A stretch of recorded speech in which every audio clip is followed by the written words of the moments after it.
I think we can all agree that that we, the citizens, know that processes of government, and, especially when it comes to investigations of critical events in our history, cannot be left to those, unfortunately, that have other interests and other powers behind them that do not have the interests of truth. Therefore, we have to act, and this is what the Constitution provides for. Just to add to that, anybody hear the latest news? Scott McClellan's new book? Yes. Right? Well, what happened inside the Bush White House and what's wrong with Washington? Turns out he's saying in his book that 5 people within the White House, his superiors in the chain of command, lied regarding the Bowery claim affair. So we have one more in a long, long list, a long, long litany of lies. And therefore, what we're going to see tonight is, I think, a beautiful ray of hope. An opportunity that's unprecedented, and it's something that is of global impact, which is to arrive at the truth, to create a new investigation of 9/11. You know, there were 8 investigations of Pearl Harbor and 5 investigations of the Kennedy assassination. I think that alone argues for what we want to do here in New York City. Would you agree? Yes.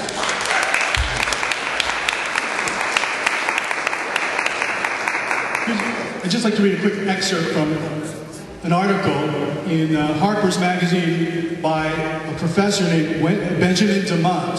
This came out in October 2004. The name of the article is "Whitewash as Public Service."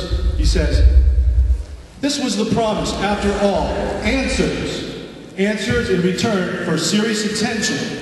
In the preface, Thomas Keane and Lee Hamilton claimed that the body of the text would, quote, identify lessons learned from the long stretch of study, interviews, debate, and meditation. The implicit guarantee was that ahead lay a work of analysis addressed to an intelligent, democratic citizenry. An inventory of possible causes of the tragedy, followed by a reasoned out, sober set of judgments about which of these causes was most plausible. The promise was not kept.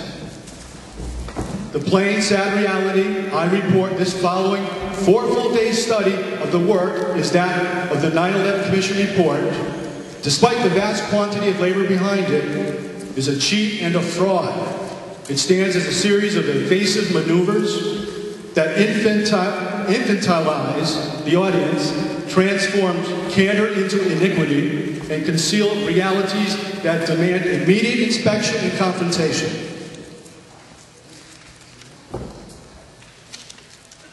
And what we're going to discuss tonight and hear again about is the overwhelming reasons why we do need a new investigation through a process called direct democracy. These are principles called direct democracy through the ballot initiative process where we the people can become legislators. Sound good?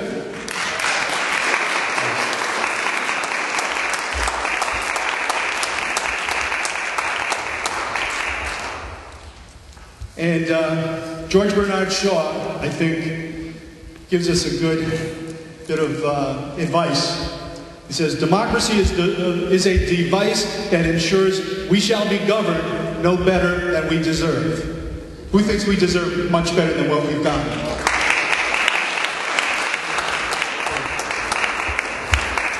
And here's a quote that we can never hear too much of. Never doubt that a small group of thoughtful, committed citizens can change the world. Indeed, is the only thing that ever has. Margaret Mead.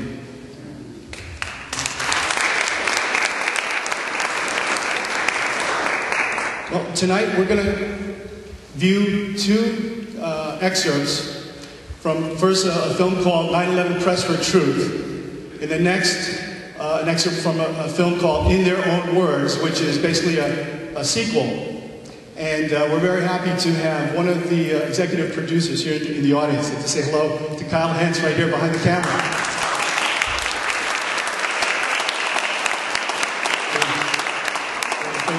appreciate the incredible work he's done.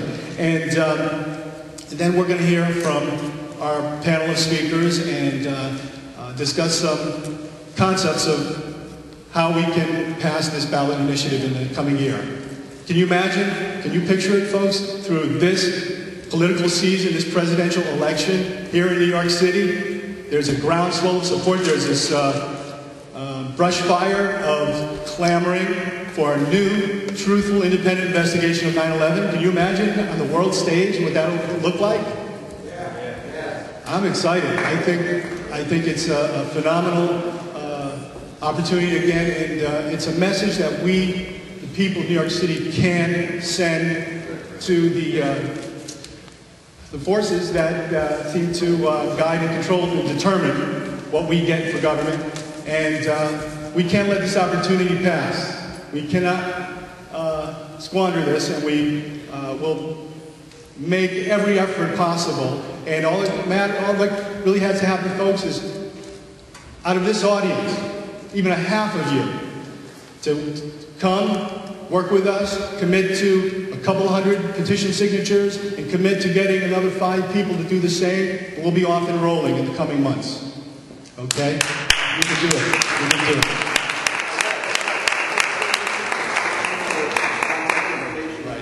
Right. Hopefully all of you have signed your contact information at the front table in the back, okay? And we can be in touch with you in the coming weeks.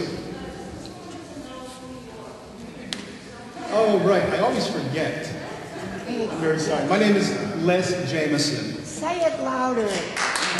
My name is Les Jameson, and I'm very happy to meet you. Very happy to be here with you. And, you know, when we're out there on the streets collecting petition signatures, I promise to go, my name is Les. You'll know me for sure. And, folks, tonight we have a phenomenal cast. We have Father Frank Morales.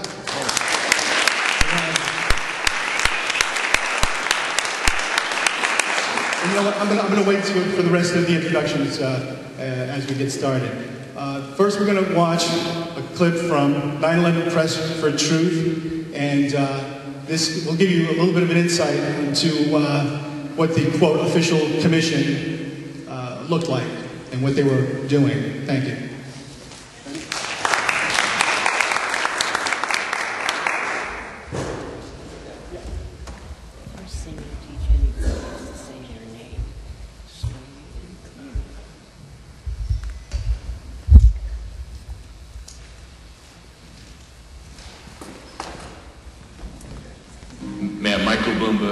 City of New York. From the outset, many families were concerned by how the investigation was being conducted. We begged and pleaded that people should be put under oath. At the beginning, they were not. Describe our city government. As the hearings progressed, the families were becoming more and more frustrated by what they perceived as softball questioning from the commissioners.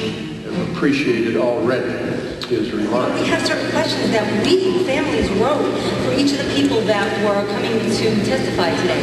And the questions weren't asked. Complete waste of time. It was a bunch of people throwing accolades at each other and asking the same questions one after the other. Skirting around issues, not being defined enough in their questions. It's a stonewall, it's a cover-up. As far as I'm concerned, I'm very bitter, I'm very angry. Still, no one was prepared for what they then uncovered about Philip Zelikow, the executive director of the 9/11 Commission. He who had the power to say where the investigation was going, who would be interviewed, what would go into the 9/11 Commission report, what wouldn't. We have found out that he not only served on the transition team of the Bush administration, that he was a person who wrote a draft memo for the setup of the Bush administration's National Security Council, that he was an individual who wrote the preemptive war strategy that was eventually used for the war in Iraq, that he is a close friend of Condoleezza Rice's. We want him to resign. Philip Zelikow refused to resign, and Chairman Keene dismissed the family's concerns over conflicts of interest. Nearly a year in, the Commission had only received a small amount of the documents that they had requested. At this point, What we have is literally hundreds of boxes of materials that have come into the commission, and we have not sorted through that. They gave them boxes and boxes of documents, but not left pertinent documents out. A deal announced yesterday between the White House and the commission investigating the September 11th attacks is proving to be rather controversial. Under the agreement, only certain members of the commission will be allowed to review classified documents from the White House, and their notes will be subject to administration review. I mean, I'm a member of the commission. The president has said only a minority of the commission can see a minority of the documents, and then they have to clear what they're going to say to the rest of the commission with the White House. The only two commission members allowed direct access to the documents? Jamie Gorelick, the Deputy Attorney General under President Clinton, and Philip Zelikow. I felt that the fix was in at that point in time. The majority of the commission felt that it was better to see these documents rather than to take a chance in not seeing them at all. It's a scam. It's absolutely disgusting. This is important. We cannot do our responsibilities if we don't have all of us access to all the documents we need, including what's in the White House. And with the investigation nearing its deadline, the President, Vice President, and National Security Advisor were still refusing to testify publicly. Yet few Americans were aware of the family's plight. Up till then, the hearings had received only minimal coverage. Suddenly, that all changed. In testimony before the 9/11 Commission later this week, and in a new book to be published tomorrow, Against All Enemies, Clark will tell the story of what happened behind the scenes at the White House before, during, and after September 11th. To the loved ones of the victims of 9/11, your government failed you. Those entrusted with protecting you failed you. And I failed you. Mr. Clark is the first person that has apologized to the families. Clark's testimony provided the families with the timely leverage they needed to increase public pressure on reluctant White House witnesses. The Bush administration will allow National Security Advisor Condoleezza Rice to testify publicly before the 9/11 Commission. For President Bush, it was a dramatic reversal. I've ordered this level of cooperation because I consider it necessary to gaining a complete picture of the months. And even the President and Vice President agreed to meet with the Commission, but with a catch. They insisted on meeting together behind closed doors and not under oath. President, why are you and the Vice President insisting on appearing together before the 9/11 Commission? Because the 9/11 Commission wants to ask us questions. That's why we're meeting, and I look forward to meeting with them and answering their questions. Why you're appearing together rather than separately, which was their request? Because it's a good chance for both of us to answer questions that the 9/11 Commission is looking forward to asking us, and I'm looking forward to answering them. Let's see. We have to have one story, so I'll say part, and if I get it wrong, hedge a little bit and give me the next. I want to thank the Chairman and Vice Chairman for giving us a chance to share views on different subjects. And they had a lot of good questions, and I'm glad I did it. I'm glad I took the time. What topic did the commissioners want to spend most of the time on? I probably best that I not go into the details of the conversation. It's a President and Vice President of the United States. Don't you think they should be able to stand up and speak their own words? They should go under oath. They should be in public. Don't you think that the families deserve to have a transcript or to be able to see what you said? You asked me that question yesterday. I got the same answer, yeah. In July 2004, the Commission published its final report, the result in part of the family's 2.5-year struggle for answers. 2.5 million pages of documents. We've interviewed over 1,200 individuals, including experts and officials, past and present. And you've produced a truly bipartisan report that honors the thousands who died on 9/11, honors their grieving family members. Thank you for creating a report that may be one of the most important publications of our age. Commission members have worked hard and served our country well. speak for all Americans in thanking them for their fine work. We, waited for the report to come out, and were hopeful. I was always hopeful that we would get a report that answered my questions. However, the commission report failed to meet many of the family's expectations and concluded that 9/11 was merely a failure of imagination.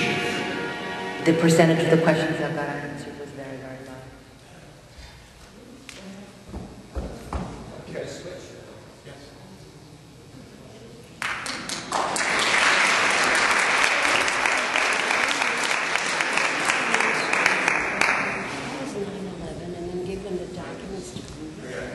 That's what they're expecting. It's nuts. Of course they do. Of course they do.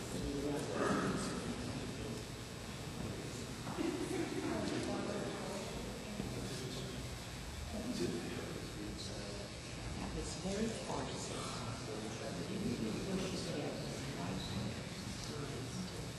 Defend himself. This chapter is called Overclassification, Obstruction, and CYA.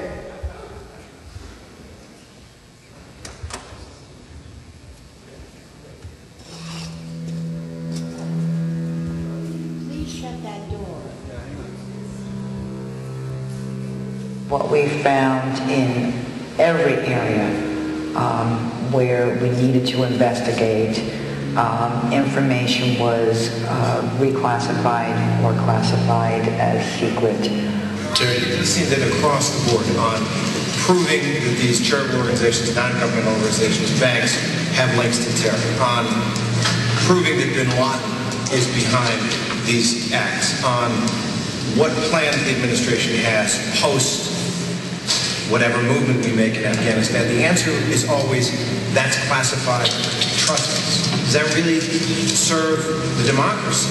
Well, if all this information on which the government is basing its actions is classified. The classification of for national security is based on sources and methods. And when you're doing an investigation where the attacks have already occurred, there are 3,000 people dead, and you're investigating the agencies and the people that were at their deaths on 9/11 and where those investigations lead. Very little, if any, has to do with sources and methods and letting any kind of secrets out. First, let me condition the press this way. Any sources and methods of intelligence will remain guarded in secret.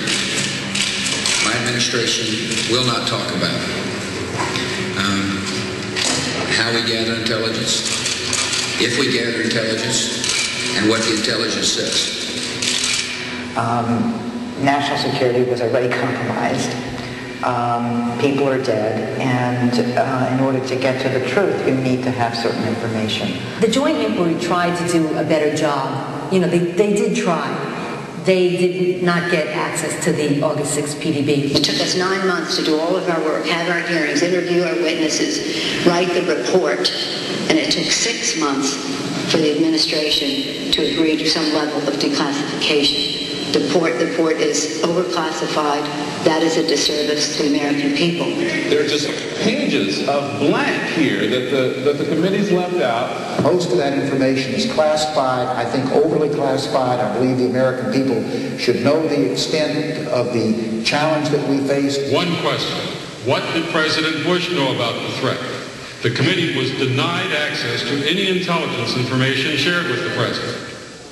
The only evidence provided was a description of a so-called PDB, Presidential Daily Briefing, about the danger of an attack that was dated August 6, 2001.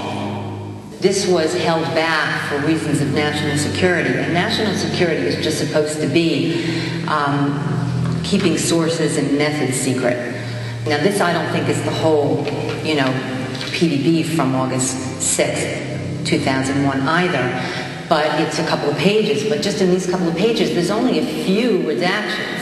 I mean, there weren't sources and methods for the most part. It seems to me that this should have been and could have been released to the Joint Inquiry. There's a lot of stuff in here.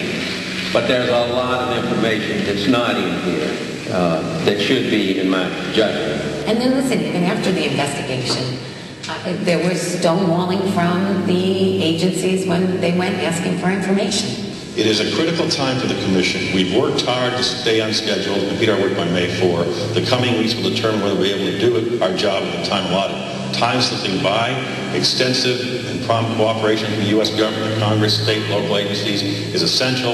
This report offers initial evaluation and cooperation.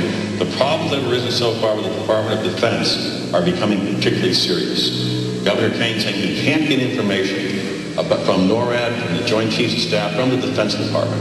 Will you take steps so that you will cooperate fully with Governor Kane immediately so his commission can do their work? We've already taken steps to try to accelerate it. We have no, we want to cooperate fully with the commission. And you will? Absolutely. And we had a commission who we'd asked them to subpoena often and early. You know, they did not believe in that. Tom Kane believed that a softer hand would rule the day. For an independent operational look at why 9/11 happened, what happened there, what the president and the government knew, and when they knew it. What's their argument? The White House. Why won't they let you see this? What do they say? They don't want any more eyeballs to see their documents than they can possibly get away with. The subpoena power that we fought for was never used because we were told, don't want to start a fight because then it'll drag out in the courts. Nice makes better, not to worry. This was the only investigation we were ever going to have. It was our prosecution. So to be handled with kid gloves felt wrong. And that's how we felt that they were handling the agencies.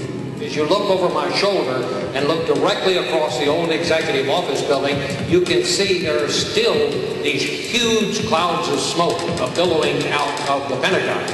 Early on, there were articles that talked about the FBI confiscating tapes from a gas station, from a hotel, that could see what happened that day. You know, they're pointed towards the Pentagon from the Nexcom gas station, from the traffic cams. We believe there was video taken of that plane crash. From the Sheraton Hotel that overlooks the Pentagon, I believe there's video from that.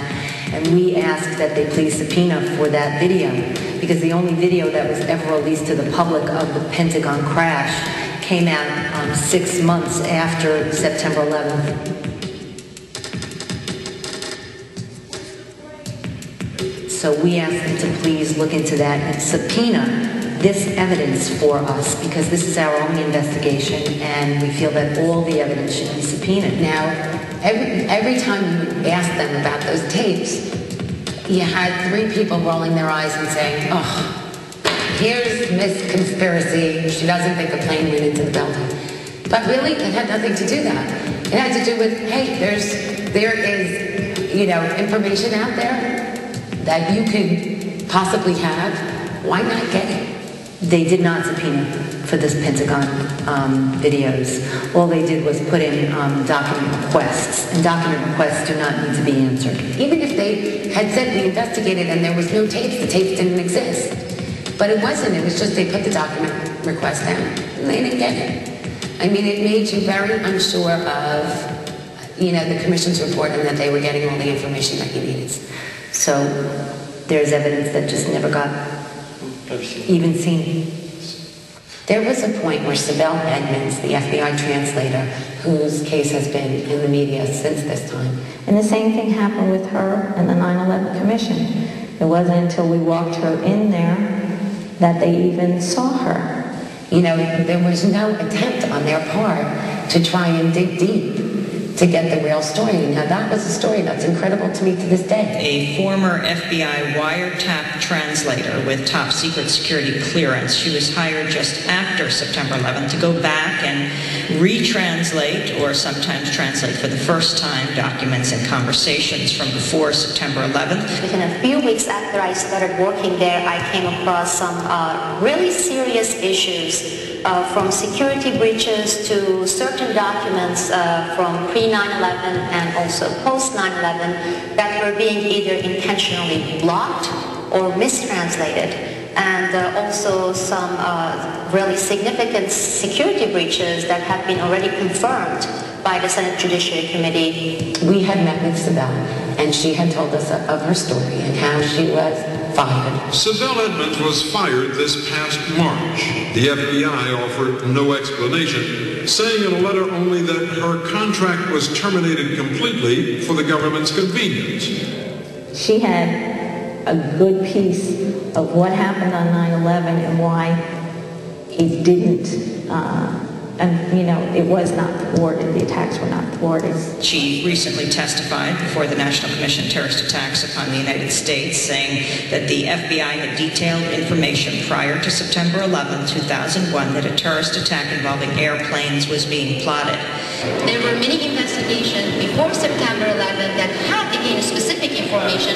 However, we never get to hear these because they're classified and they're withholding right now based on state secret privilege and based on sensitive diplomatic relations. Now, Sibel Edmonds, to call Condoleezza Rice's claim that the White House had no specific information on a domestic threat or one involving planes an outrageous lie is very strong.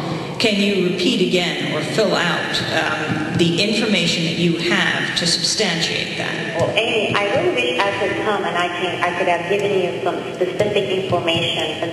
I don't know if you're aware of it or not, but Attorney General Ashcroft on October 18, 2002 personally asserted state secret privilege in my case. I had a gag order put on her, the information that she wanted to tell the American people, using an obscure legal statute called state secret privilege. How often has state secret privilege been exercised by our government? They call it a neutron bomb of all privileges. It's even higher than executive privilege.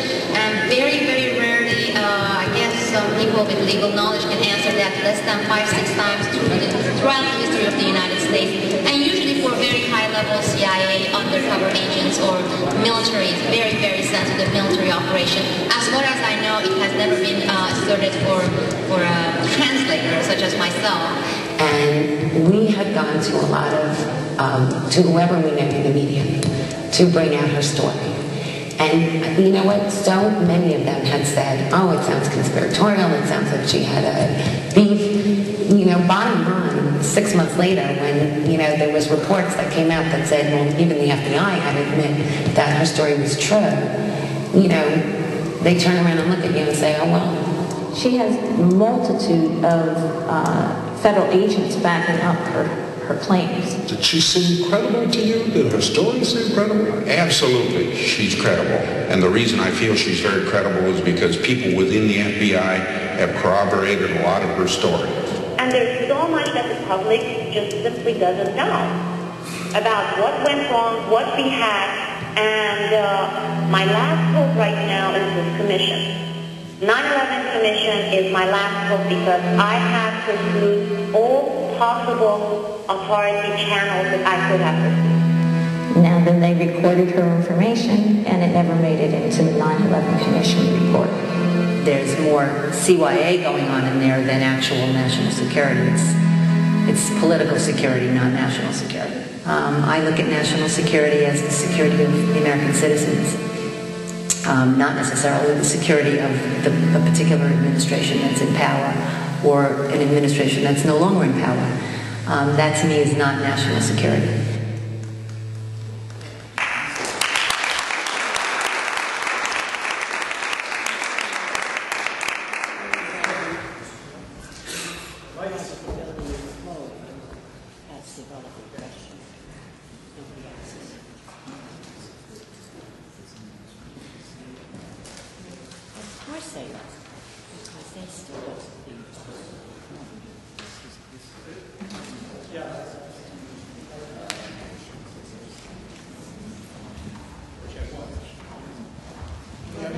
It calls for what we need to do here in New York City, to call for a true new investigation. And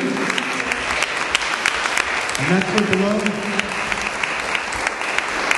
Folks, if you ever wanted to be part of history, this is it. I hope you take it on that level. Our first speaker Let's see, actually, why don't we get all the speakers to come up to the dais on either side? Come on up, speakers. Maybe we could aim. I think maybe you can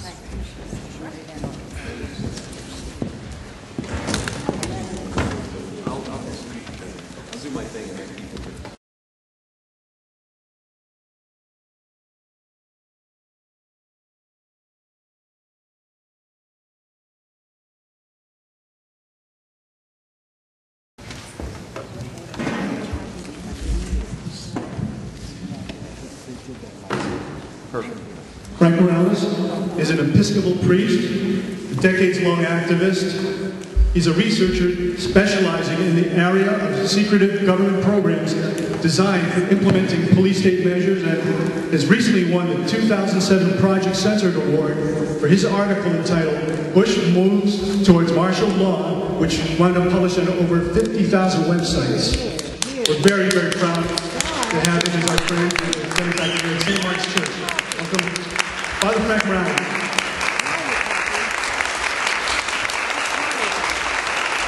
Okay, thank you very much. And welcome, everybody. Okay, we've got a long program now. I'm not going to take a lot of time because, to be honest with you, I want to hear what these people have to say. Some have come from a distance, and, you know, I'm here all the time. You can talk to me anytime. I just want to say welcome. I'm so happy to see you all here.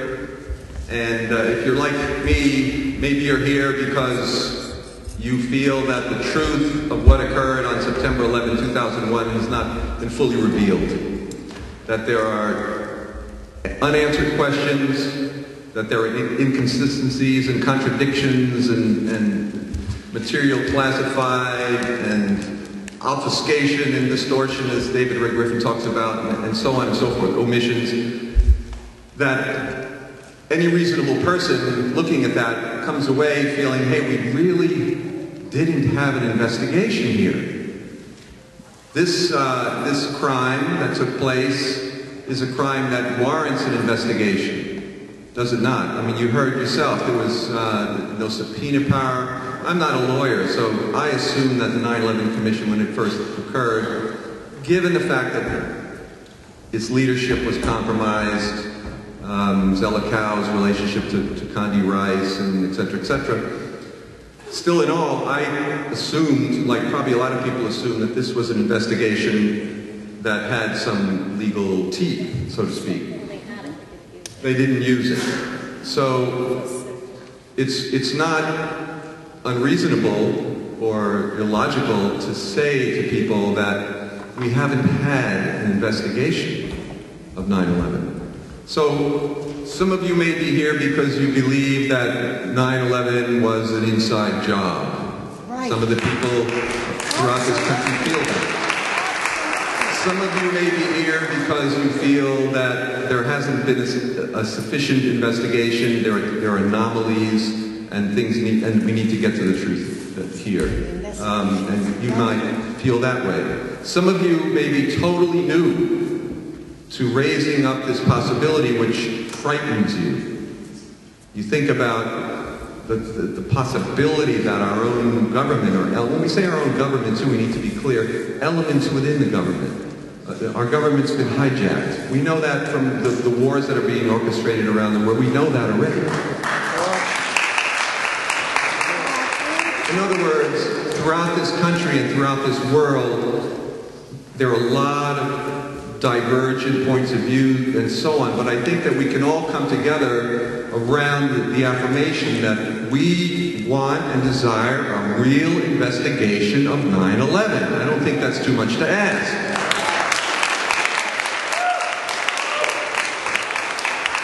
I had the honor of being asked by the Diocese of New York to attend, to administer last rites during that period. I was down there, the 11 p.m. to 7 a.m. shift, and I won't go into expressing what that was about, other than to say that, maybe this sounds trite, but I came away from that feeling that the way to honor these people, the way to honor what occurred on that day, and all the people that have been affected through the machinations of violence, militarism, as a result of what happened that day.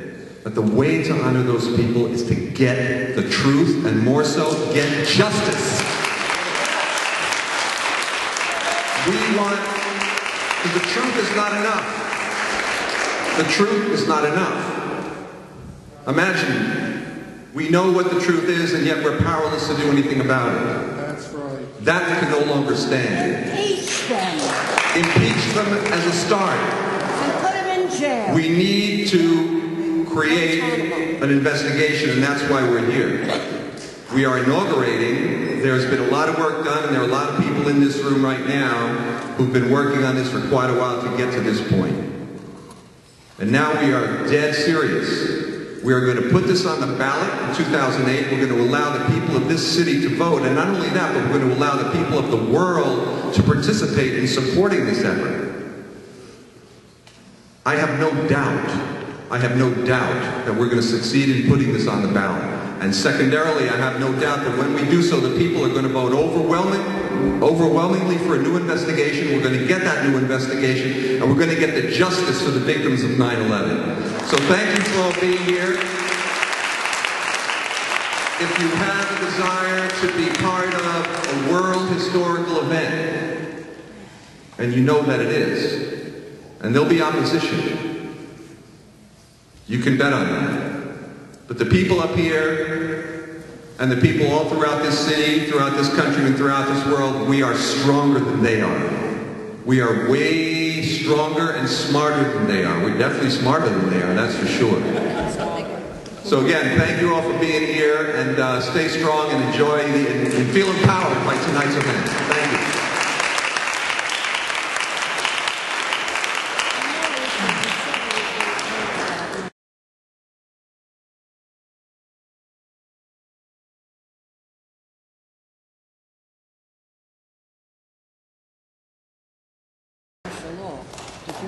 Our next speaker is such a welcome participant in our work.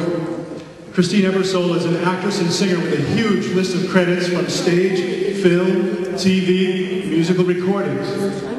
She has won Tony Awards for her Broadway performances in 42nd Street and Grey Gardens.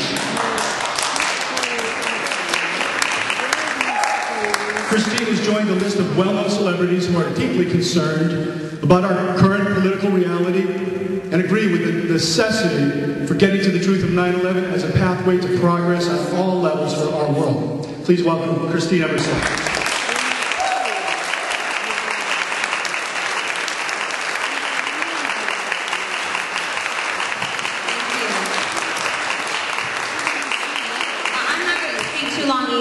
I'm just here to show my support for this really important event. And I think it's true that we should all feel empowered by being here tonight, because really, to stand for the truth is really the greatest thing that a human being can do. And if we don't have something that is worth dying for, then we're really not living at all. And I think that that's really a great way to prioritize what's important about exposing the lies of 9/11 and galvanizing support and really educating our friends and gathering sort of the storm, people that aren't convinced, just to take the time and let them know that it's okay to stand for truth and not to be afraid.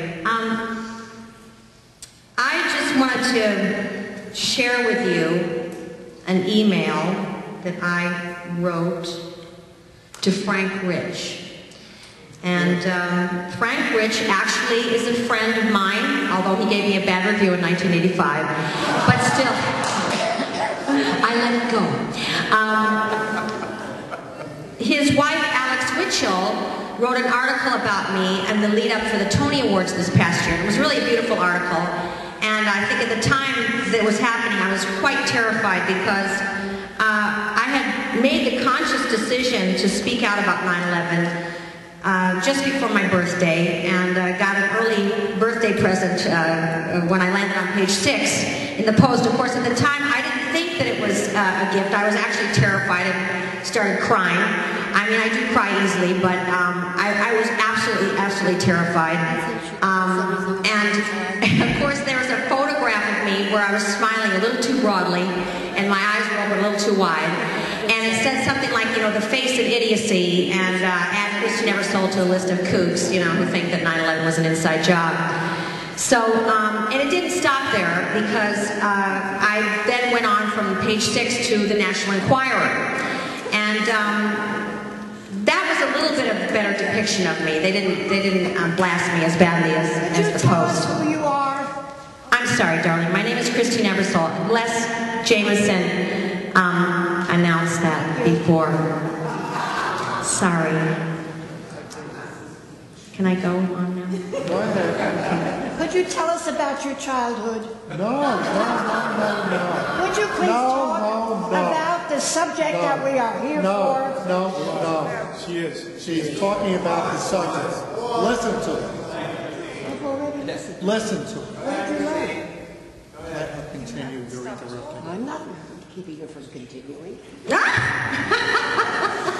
Okay. Well, I'm just about to read this email. Okay. Well, okay. Didn't expect that. Okay. Did you want to get up and say something, darling? Did you want to come up here? Okay. There was an article that Frank Rich had written about the good Germans. Did you remember that? It was an editorial. When he was asking people why there wasn't an outrage, why people weren't outraged. And it's the good German in all of us. And I thought that was an opportunity to write to him, because I was upset by that. Because it's okay in the political discourse to talk about all the lies leading up to 9/11 and all the lies after 9/11, but nobody will talk about the lies on that day. Nobody in the mainstream media will talk about the lies of the day, and they're always wanting to present the public with this illusion of a liberal conservative paradigm. So we can always kind of think that we're in a democracy. We can debate these issues. But truth about 9/11 transcends the liberal conservative paradigm. So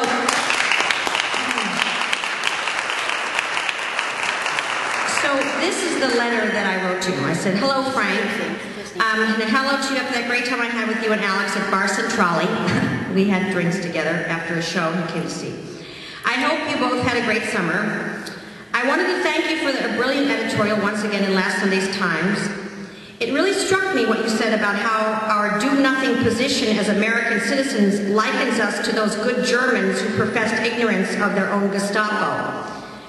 The propaganda campaign and the subsequent extermination of the Jews was able to be implemented on the good Germans after the burning of the Reichstag in February of 1933, shortly after Hitler came into power. We know now that the forces within Hitler's own party had set this government building on fire and subsequently blamed the communists. I think we as a nation need to go further down the rabbit hole of our own original sin of 9/11, as you so perfectly named it. What happened on 9/11 really strikes at the center, not only of our original sin, but to the epicenter of truth about the state of affairs today, doesn't it? It is so fascinating to me that in this facade of a liberal conservative paradigm of journalism, no one in the mainstream media would dare transcend this paradigm to talk about the truth of what really happened on that day. We are free to talk about all the lies leading up to 9/11 and the lies subsequent to 9/11, but any attempt to write about the government's lies of that terrible day is verboten. So really, the journalists working for corporate-run newspapers are the goodest Germans of all.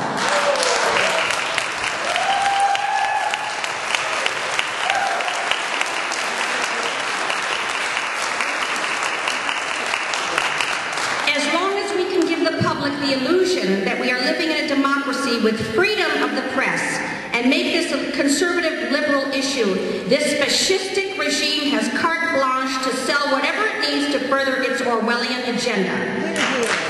That makes both liberals and conservatives equal opportunity protectors of the status quo.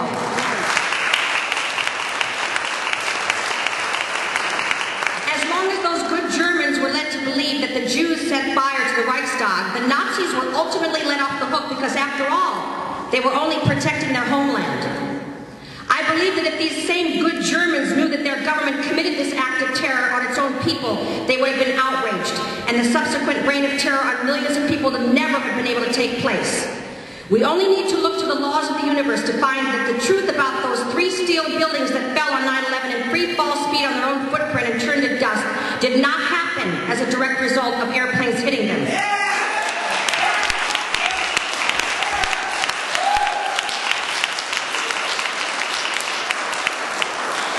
The official government story is in violation of the laws of physics, mathematics, chemistry, and engineering, not to mention laws of logic and critical thinking. Of course, the people of Germany did not have the advantage of the internet as an alternative source for finding the truth. They only had the mainstream press as their source. The mainstream's press molding of public perception has been very successful in suppressing information about 9/11 and the criminal cover-up of that horrible day. The list of lies, omissions, distortions, and anomalies is endless. 3,000 deaths and counting. You must already know that the World Trade Center and its World Trade Center 7 and its collapse is not even mentioned in the 9/11 Commission report. The greatest crime in our nation's history, and not one mainstream journalist will talk about it except to label those seeking to reopen an investigation of 9/11 as kooks and anti-American. As you probably know, my passionate desire to get this information to the mainstream media has been frustrating, because it's so hard for me to believe that such highly intelligent writers as yourself are not reporting this. And yet, on the other hand, it's not so surprising because it's so important for mainstream media to keep this information from the public. I guess as a friend, I'm asking that you try and get this information to the public. The dire importance to reopen the investigation with the power to subpoena. If you think my argument is unfounded, Google and watch 9/11 Mysteries, the BBC report on World Trade Center 7 collapse, Loose Change. There are numerous websites on 9/11 Truth. Maybe we could even sit down together and talk about this. It is people like you, of such great integrity and intelligence, that we look to for hope in saving this republic. You have such a huge following, and people have such great respect for you. It is my hope that you hear my plea and will be the answer to my prayer. This was the letter that I wrote to Frank Rich.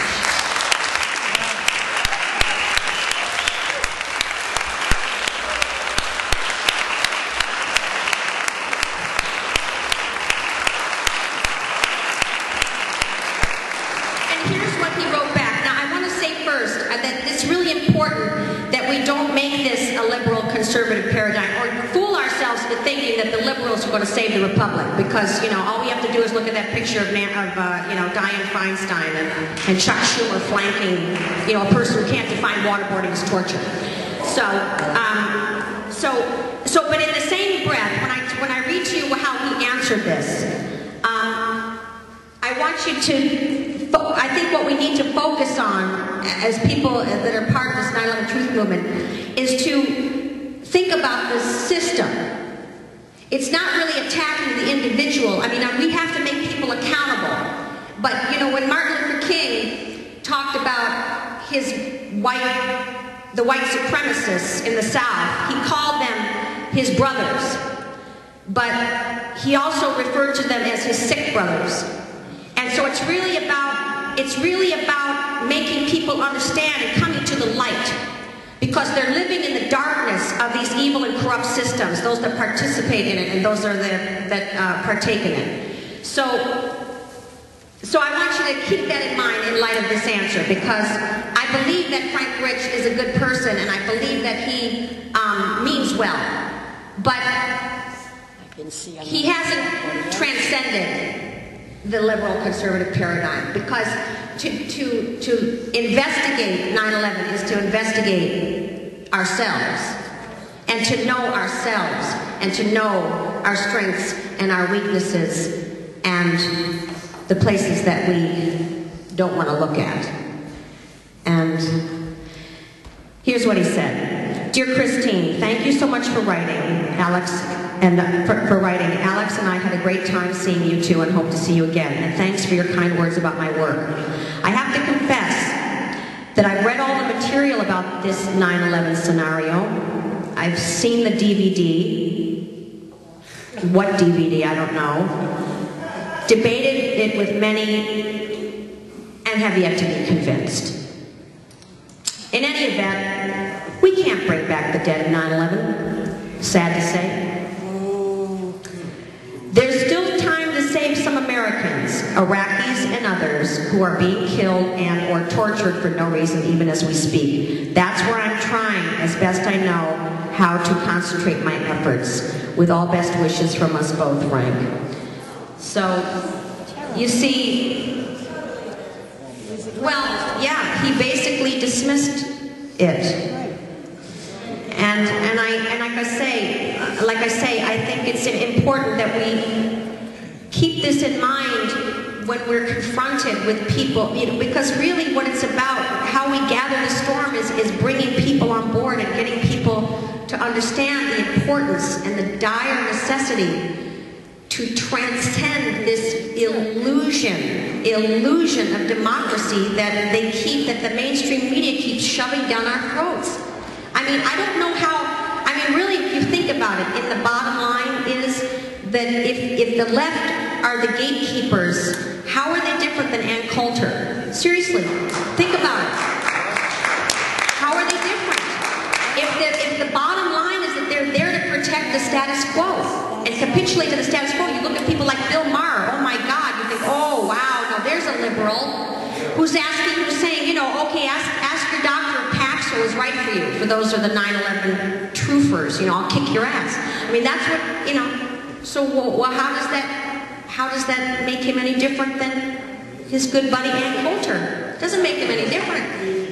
It's just, in a way, it's kind of more insulting because, at least Ann Coulter is so transparent, but the left constantly is trying to, give this sort of erudite, sort of sophisticated, air that, as long as I can talk about the war in Iraq, we're going to save this place. And so anyway, I just want to say I'm very honored to be here tonight, and I just appreciate everyone coming out here, and, stand tall and don't be afraid. Thanks.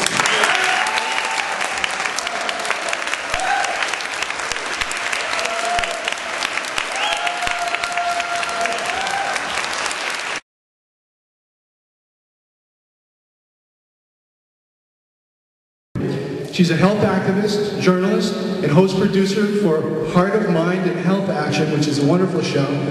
Both heard over WBAI radio. And in addition, Kathy Davis has been a staunch supporter for the cause of the truth of 9/11. Please welcome Kathy Davis.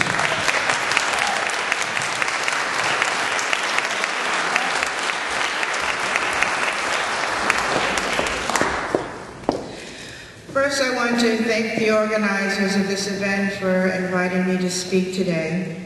I believe that WBAI and Pacifica Radio have an obligation to support the continued investigation of the so-called terrorist attacks on the World Trade Center towers and their subsequent collapse.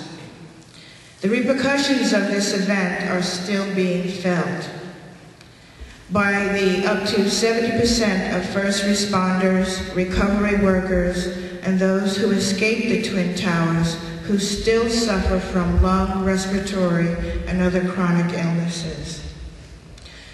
Not only did the government know on that very day that people were being exposed to harmful dust. They also ordered misleading information to be given to the public. They ordered scientific research results on the air to be falsified. They allowed residents to return to their homes knowing the air was corrosive and lethal. The administration has embarked on a collective program to block compensation of funding of health programs because that would be an admission of guilt. In a recent editorial in the news entitled "Dereliction of Duty," it says, President Bush is turning his back on the thousands of rescue and recovery workers sickened from labors at Ground Zero. Health and Human Services Secretary Michael Levitt made it crystal clear last week. The administration will no longer develop a coordinated federal response for the forgotten victims of 9/11. Repercussions of this event are still being felt by the millions of innocent Iraqi children, women, and men who continue to suffer and die under the U.S. occupation of their country. Deaths of Iraqi people are now estimated to be more than 1,118,000. And repercussions are felt by the hundreds of U.S. military families who have lost a loved one, and the thousands of military personnel that suffer from brain injuries, dismemberment, and mental illness. It has been estimated that there are 7 wounded for every 1 killed. The cost of this military debacle is borne primarily by the most vulnerable in our society, the disenfranchised youth who were seduced into war, the loss of funding for education, health care, and civil services. All this suffering and death for a war built on a false premise. A news report on September 24th stated, the news has learned that barely 5 hours after American Airlines Flight 77 plowed into the Pentagon, Defense Secretary Donald H. Rumsfeld was telling aides to come up with plans for striking Iraq, even though there was no evidence linking Saddam Hussein to the attacks. In 2003, the Christian Science Monitor reported in their prime time that the president in his primetime press conference focused almost solely on Iraq, mentioning it 8 times. He referred to Saddam many more times than that, almost in the same breath. The overall effect was to reinforce an impression that persists among much of the American public, that the Iraqi dictator did play a direct role in the attacks. The attacks on the World Trade Center became the pretext of war. Once again, we find these attacks have become the pretext of another kind of campaign, as former Mayor Rudolph Giuliani claims hero status as America's mayor, based on his so-called leadership following the collapse of the towers. Yet Mayor Giuliani sided with Christine Todd Whitman and the deception of New Yorkers with fabricated claims of air safety. The New York City firefighters have also challenged Giuliani's fabricated presidential image in a video released by the International Association of Firefighters, in which they hold him responsible for the loss of life due to the faulty communicators that prevented 2 orders to evacuate from being heard by the firefighters. And they challenged his actions and the decision to pull the firefighters away from the search and begin what they call a scoop and dump of all the remains of the disaster, including the people that were fallen. The repercussions of the 9/11 events are threaded through every major headline, still being felt by all Americans, and the loss of civil liberties and rights of privacy and protection from unreasonable searches and seizures as defined by the 4th Amendment, the loss of judicial review, legal counsel, and lawyer-client privileges, and the increase or the beginning of unlawful detention and torture. Many immigrant communities have been deeply affected. The government has not revealed the total number detained by the Department of Justice since the terrorist attacks on 9/11, but immigration advocates estimate between 3,000 and 5,000. This group is almost entirely Arab, South Asian, or Muslim. Most have been deported, though none have been charged with any terrorist-related crimes. The Patriot Act was rushed into law just weeks after 9/11, even though a congressional investigation into the attacks did not find that the Foreign Intelligence Surveillance Act limits on government surveillance contributed to the government's failure to prevent the attacks. Instead, the investigation pointed to fundamental organizational breakdowns in the intelligence community and the government's failure to make effective use of powers already at its disposal. The Protect America Act, now being called the Police America Act, allows the Attorney General to issue program warrants for international calls without review. It also authorized year-long program warrants for surveillance of people believed to be outside the U.S. The Secret Intelligence Court that has been overseeing such activities for the last 30 years is cut out of the process, leaving the executive branch unchecked. The law is silent on how to treat American phone calls and emails, leaving the administration to decide how to collect, store, data mine, and use Americans' private communication. On October 17th in 2006, in a private Oval Office ceremony, the President signed into law the John Warmer Defense Authorization Act of 2007, which allows the Commander-in-Chief to declare a public emergency and station troops anywhere in America and take control of state-based National Guard units without the consent of the governor or local authorities in order to suppress public disorder. Bush seized this power on the same day that he signed the Military Commissions Act of 2006. The two laws complement one another. One allows for torture and detention abroad, while the other seeks to enforce acquiescence at home, preparing to order the military into the streets of America. The term for putting an area under military law enforcement control is martial law.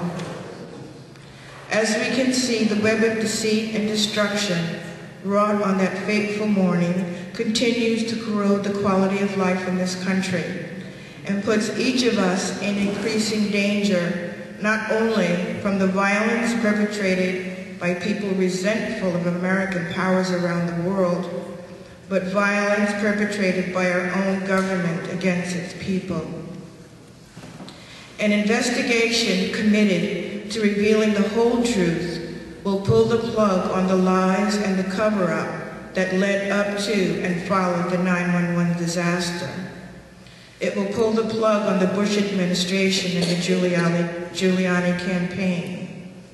And it's time for us as citizens to pull the plug on the war in Iraq and pending war in Iran. We must pull the plug on our loss of liberties and constitutional rights. And it's time to pull the plug on the buildup of fascism in America.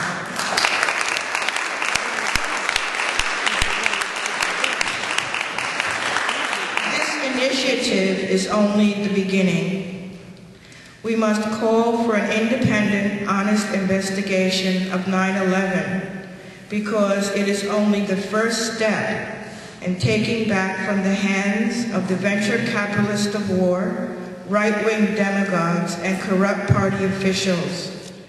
We must all unite, environmental activists, civil rights activists, veterans, and citizens for peace, civil libertarians, independent media, and the 9/11 truth movements must all act together in concert to reclaim the promise of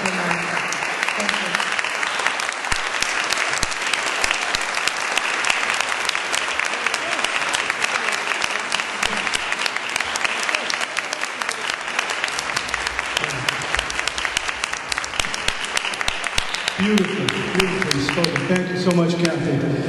You know, I think the choice is clear. We either take action and towards the process of self-government, or continue to be the recipients of shock and awe. This is what we've been getting, and these are very serious issues which Kathy delineated, and we can't be too vigilant. We have to be as aware as possible and as vocal as possible when it comes to the issues of the way our civil liberties have been under assault.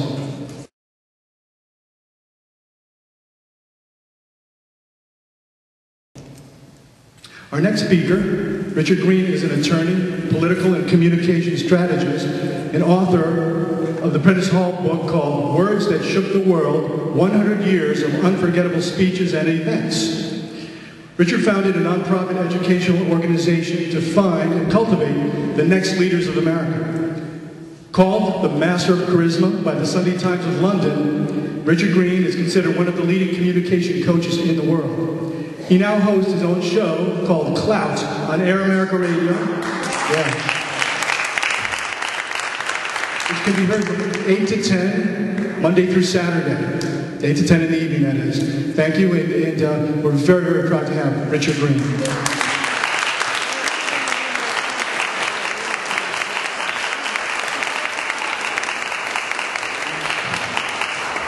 So why isn't everybody home listening to my show right now? We Air America needs the ratings. I want to thank Christine for your courage, and Lori and everybody else up on this stage. And I want to thank you all for sharing with me your appreciation that somebody from Air America would actually be standing here.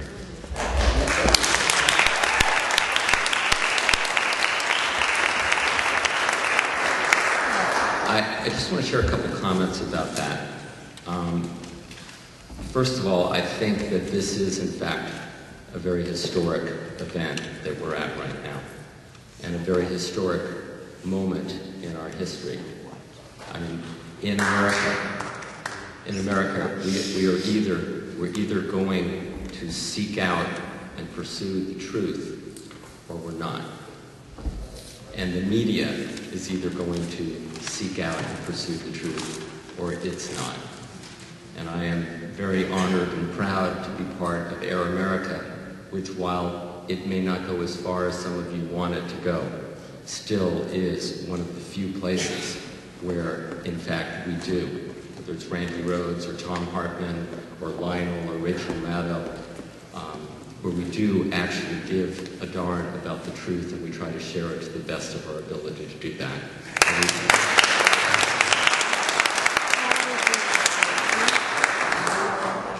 Because if we lose the ability to have a free media, given what else we've lost everything. And so I ask for your support for the continued existence, and to some extent it has been hanging by a thread, the continued existence of Air America and Pacifica Radio and all of the other, well, the very few sources of information that are in fact free and not controlled by people who have different agendas. And I have a couple things that I want to share. One is a phrase that resonates. How many of you have seen Zeitgeist, the movie?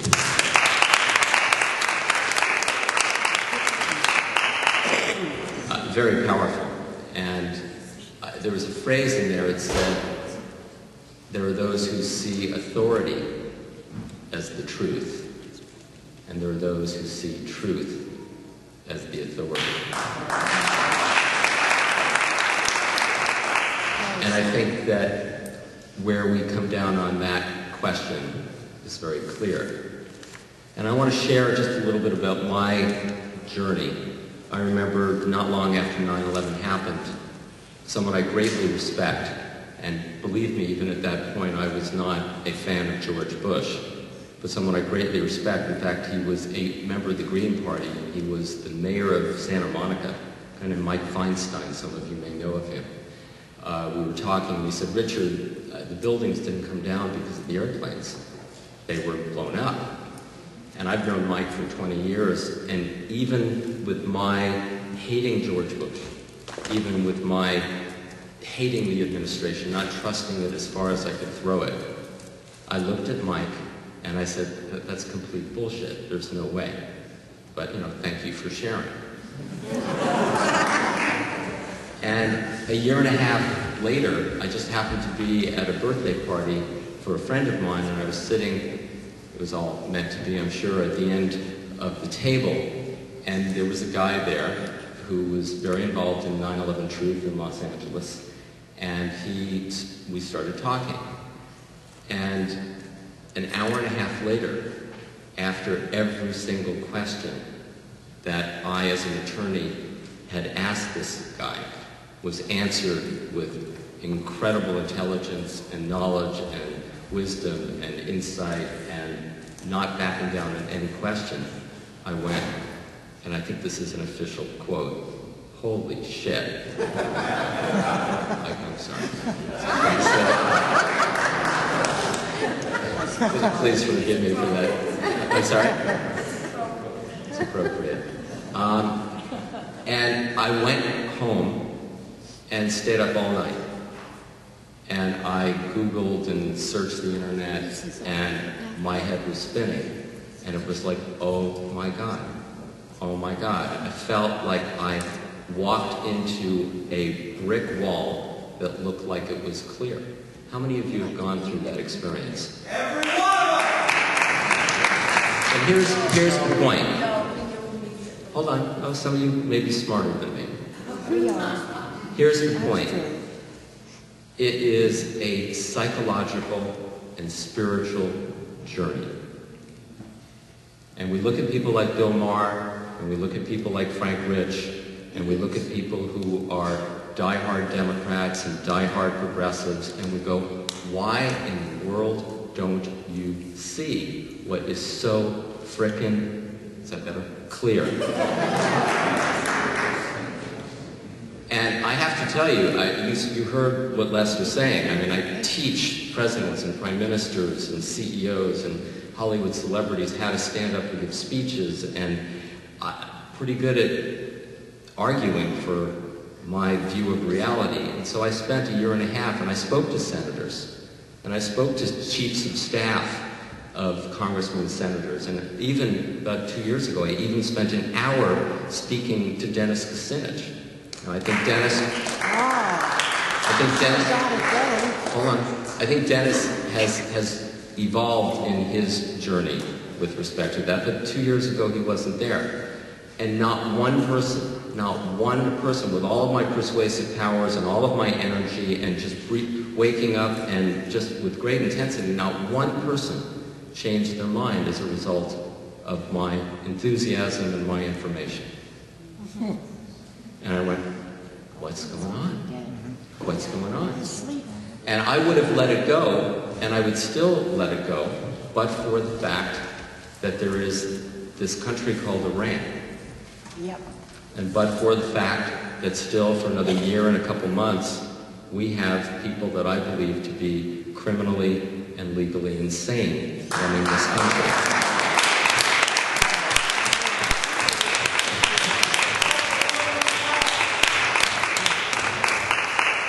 And George Bush, and especially Dick Cheney, scared the shit out of me. And I believe that unless and until the majority of America understands what you understand, that we are not safe from yet another pretext for yet another war that could, in fact, destroy our species.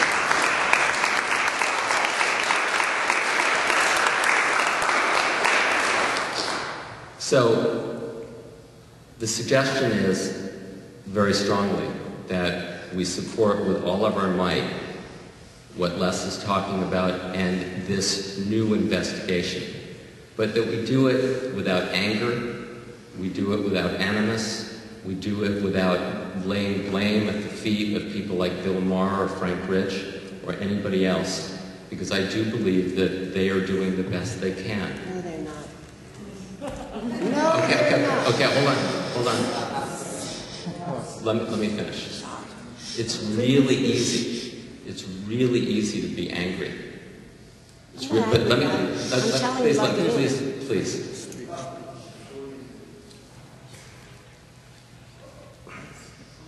I've studied a lot of psychology, and I think it's critical that we understand that. John Dean came out with a great book where he talked about the authoritarian prototype, the authoritarian mindset.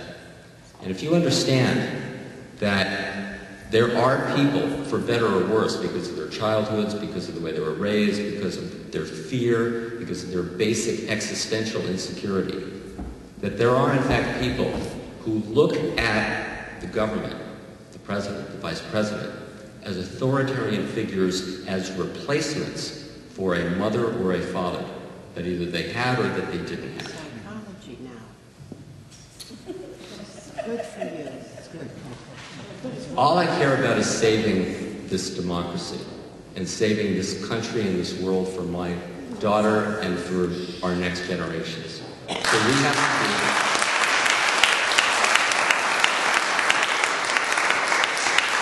So we have to be really frickin' smart.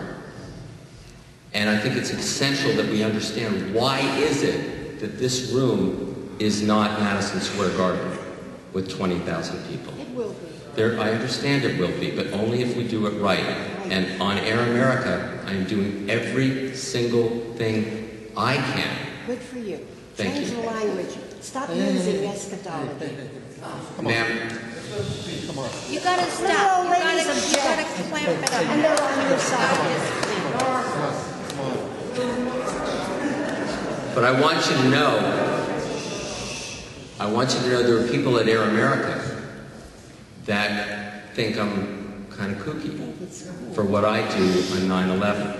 So here's the strategy. The strategy is, first of all, to understand that when you come with a great deal of energy and you say what you know to be the truth, and I believe to be in fact the truth, that it scares the shit out of people. And it brings up this enormous fear, because what you're saying is that there is not a benevolent mommy and daddy that is in fact taking care of them.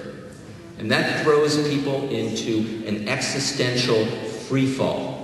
And every single resource that they have available to them is going to fight you because of that ennui, because of that intense feeling of helplessness and anxiety. How many of you have noticed some of the reactions when you push people's buttons like that?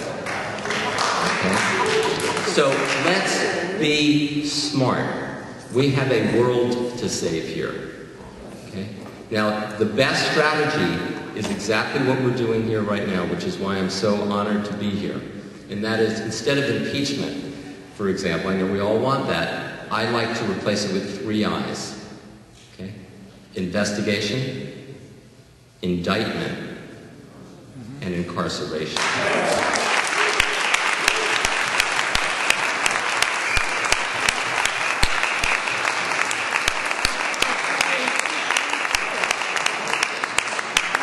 So the first step is let's get an investigation that is independent and honest and fair. Let me give you a little bit of ammunition. And that is not to say the buildings were blown up, not to say there wasn't a 757. We know there wasn't a 757. But let's not even say what's obvious that went into the Pentagon. Let's say there needs to be an independent investigation. And I'll give you some ammunition on that. Governor Keene said to me right to my face. Tim Romer said to me right to my face. Obviously, Max Cleland said to me right to my face. And Senator Bob Kerrey said to me right to my face, there wasn't enough time and there wasn't enough money to do a more thorough investigation. Okay? Now, I went to Senator Kerry, and I said, Senator, because he's associated with Air America, I said, Senator, are you still believing that there wasn't enough time or enough money to do an investigation? And he said, absolutely. I said, are you calling for a new investigation? He said, no, Richard, I'm going further than that. And this is Senator Bob Kerrey, who was one of the commissioners. He said, I am calling for a permanent 9/11 Commission. And I said, Senator, is this public? Can I announce that on the air, and are you willing to come on the air and say that? And he said, yes. So I've been saving it for the right strategic time, okay? So that's what we need. $14 million spent on the 9/11 Commission, thanks to this woman and a few of her friends.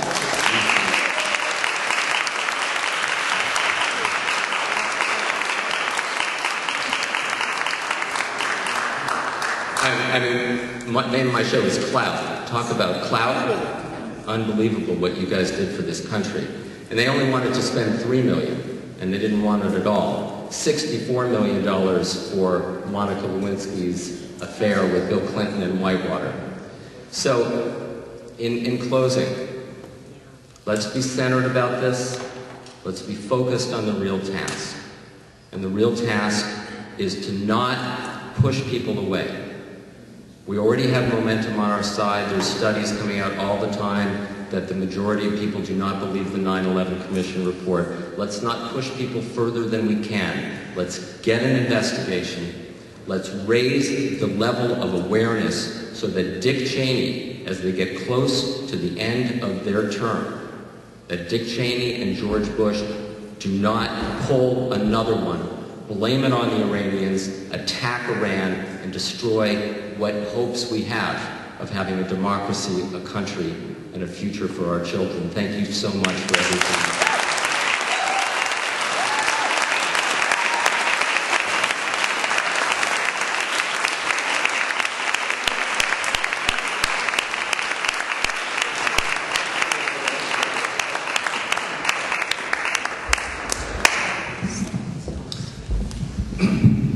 Beautiful points made, Richard, and what a beautifully diverse evening, isn't it?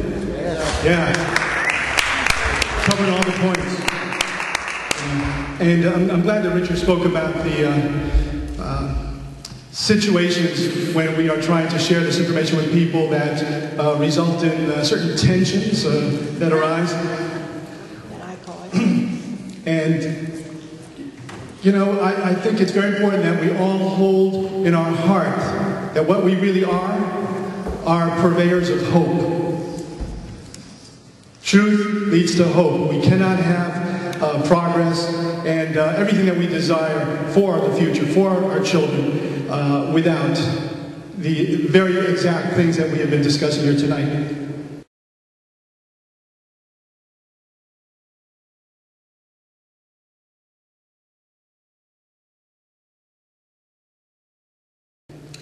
Our next speaker is a man with a very long list of credentials, and I was so amazed when I got to hear him on WBI, I think was the first time, and then seeing him on many, many TV shows, PBS News and various other mainstream news in the last year especially, where he was doing the good work of fighting the good fight.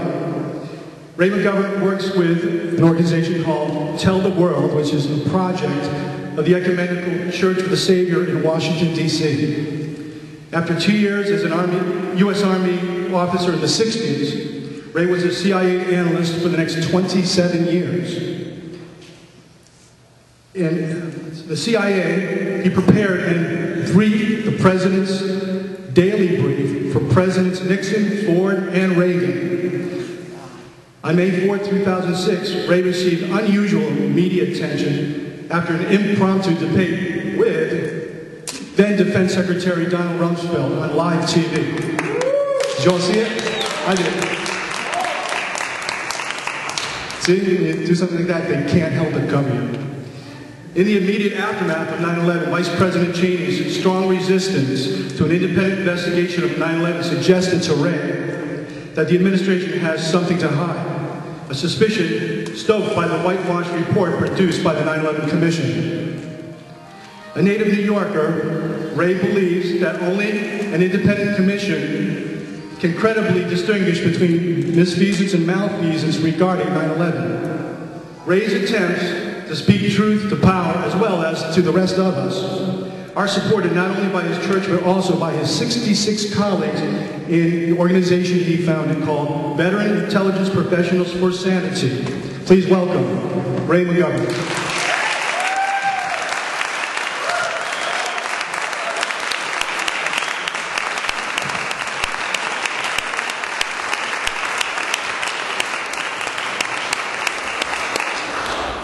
Thank you very much.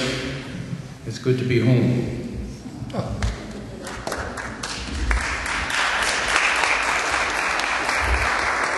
You know, as I go to other places besides my home of New York City and speak, I often encounter very real signs of discouragement. And when people come up and say, you know, I'm discouraged, I'm reminded of when I was a freshman at Fordham, and I happened to be feeling that way midway through freshman year with professors piling on the work, and I went to Father Tim Healy, and I said, you know, I'm discouraged. He turned on me and he said, what'd you say? I said, I'm disgusted. He said, well, good. I thought you said discouraged. Discouraged is not allowed. Disgusted? That's good. So how many of you are disgusted?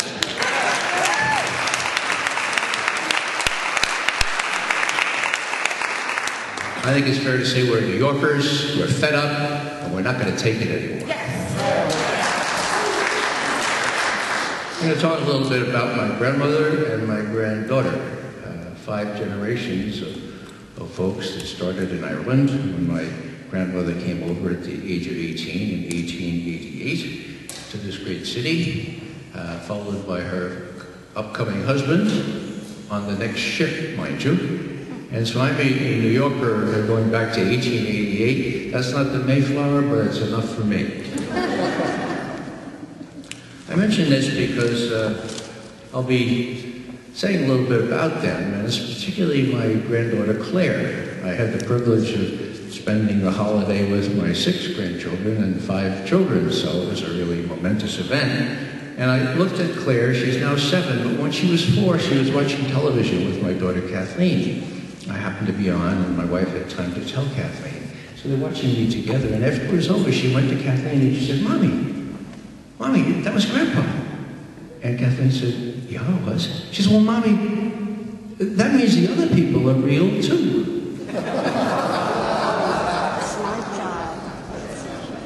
Now, that's cute on his face, folks, but think a little deeper. Think a little deeper. If you don't know someone in the picture, the other people aren't real, too. And here in this gathering tonight, we talk about people who have relatives, loved ones, friends who perished on 9/11.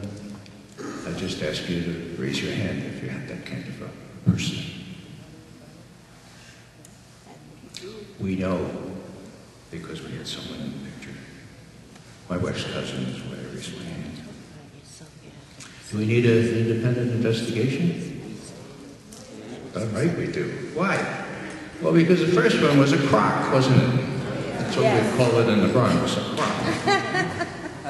Why was it a crock? Well, let me tell you what it was worth. Okay, and I'll draw on my Irish heritage here for a story from Northern Ireland with these 2 nuns. They're coming home of a winter evening, and they're driving their car to the convent from the hospital where they work. And don't they run out of petrol? It's getting dark, but they got to the petrol station just in time, and all they had was a bedpan. They couldn't find a gas can. So they filled the bedpan up with petrol, and they're struggling back to the car. They get to the car, and one of the nuns is unscrewing the gas can. The other, these bedpans are very, very wieldy when they're full, perhaps some of you know that. She's balancing like this. All of a sudden, a big limousine screeches to a halt. The window rolls down, fancy all by itself. You push a button and it goes out down. Who's there but the Reverend Ian Paisley? Oh my God. And he sizes up the situation, looks at the 2 nuns, one struggling with the bedpan, the other with the gas cap, and he says, sisters, I don't agree with your religion, but I do admire your faith.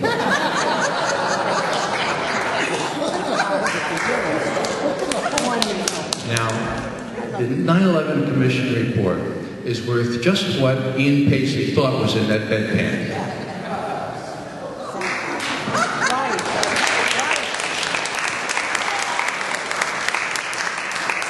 Folks sometimes forget that Dick Cheney and George Bush were dragged kicking and screaming by some friends here into a real, or what purported to be a real investigation.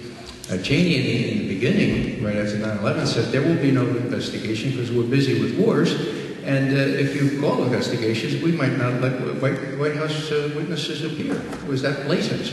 And then, of course, that first one was delayed unconscionably.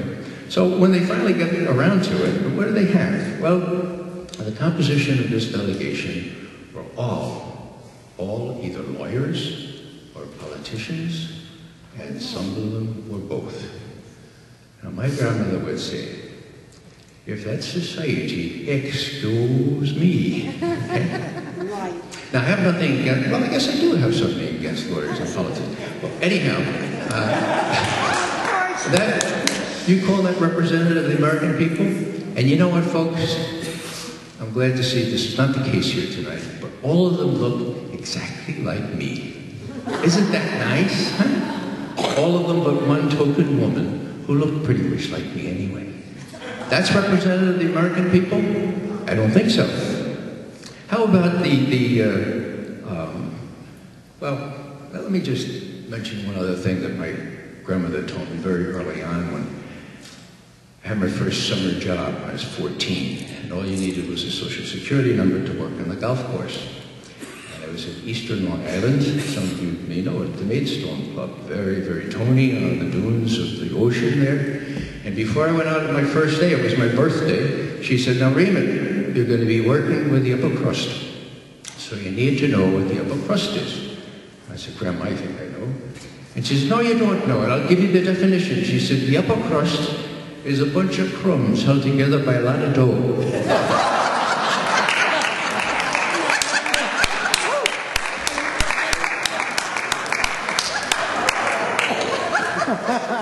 That sort of epitomizes the 9/11 Commission, led by the patrician Thomas Keane. Now, how about this business about subpoenas? Well, they constructed it in such a way, Dick Cheney picked most of the numbers, at least 4 of them for sure, and he proved the other ones, that you could have a subpoena, but you needed a majority vote. And there were 5 Republicans, and there were 5 Democrats. Guess how much chance there would be of getting a majority vote? Okay. Max Cleland, whom you saw in that movie, he was eased off the commission. I wonder why, you know, I wonder why. He was the only one insisting on doing it right. None of them had any intelligence in investigations or intelligence.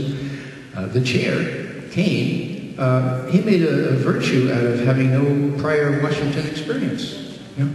He said, well, you know, this could be an advantage because I come in, you know, and they said, well, are you going to get up to speed pretty quickly? He said, well, I think I'll come down once a week from Drew, and, oh yeah, I'm a fast learner, I'll learn real fast. But then when he got down there, he complained, you know, it takes me half the day to get in the White House and get a, you know, badge and get access to the sensitive information, and then I have to take my own notes, and then I have to leave them there after 2 hours because I have to get the train back to Drew University. Give me one break. Give me a break. All he had to do was say, look, I want a secure facility set up in my office at Drew University. I want 2 guards there through the night, and I want the information available to me anytime I want to go look at it. I mean, it just was, you know, if anybody who knows Washington, you know, this guy was being led around by his nose. You know, when Bush and Cheney decided they couldn't possibly see the investigators alone, and they had to hold hands while they were talking to the commission, and when, you know, when they forbade, they said, you can't take any notes of this, much less a tape recording. I mean, does that make you suspicious, folks? Does that mean, you know? Surprise, surprise. They came up with the school solution. That's what we called it in the Army, the school solution. Full of omissions and distortions, of which most of you know, because you've read David Ray Griffin's books on this and so forth. I asked my brother Joe, what would Grandma say about these conclusions? You know what he said? He said, I should say, they ought to be tied to a cow's tail. Think of that image. It's right here in this chair. The results were fixed, folks. Fixed, okay? Just like the Downing Street Memorandum, the British were told that the intelligence be fixed around the policy. Now, you'll recall that Fox News said, now please don't jump to any conclusions, folks. Fixed has an entirely different connotation in British usage. I said to myself, wow, you know, so I called my friend Harry in London. Harry, what does fixed mean? What does fixed mean? He said, Ray, have you lost it? I said, no, just tell me what fixed means. He says, well, you fix a horse race, you fix an election. What's the matter with you, Ray? Fixed is fixed, folks. And that's what they did with the intelligence. That's what they did with the conclusions of the 9/11 Commission. I have sort of a neuralgic reaction to this because some of you are old enough to remember the old fixing of basketball games here in New York. And I happened to play for Fordham, and I was the smallest fellow on the team, so I wasn't much of a threat on offense except, you know, from the outside. And they only gave you 2 points in those days. Otherwise, I could have been a contender, right? But I was pretty good on defense, and they put me on NYU's high scorer, averaging 28 points a game. I held them to 12. Big accolades, you know, big accolades. Right like 3 years later, I'm reading the New York Times sports section, big scandal. NYU involved in fixing games, shaving points, and the fellow that I guarded so successfully was shaving points. So I have sort of neuralgic reaction to that, and I hope you don't go tell any of my Fordham colleagues what really happened, because they may not have seen it that day. Well, it fixed it was. Now, my session with Rumsfeld was mentioned before, and I had a session with Mineta as well. That's more relevant to these proceedings. And when people say, you know, people say, well, how did you summon the courage to confront Rumsfeld that way? Well, I'll tell you how. I'm sitting there, and I'm preparing my own speech for that evening. That's why I was in Atlanta. And I got the goods on this guy, but I'm still thinking, oh, should I? Oh, yeah, he sort of looks like a hostile audience. Anyhow, should I? And then I thought, you know, what would Cindy Sheehan do? You know, what would Ann Wright do? You know? What would Sibel Edmonds do? Or the Raging Grannies, what would they do? Or what would Rachel Corrie do?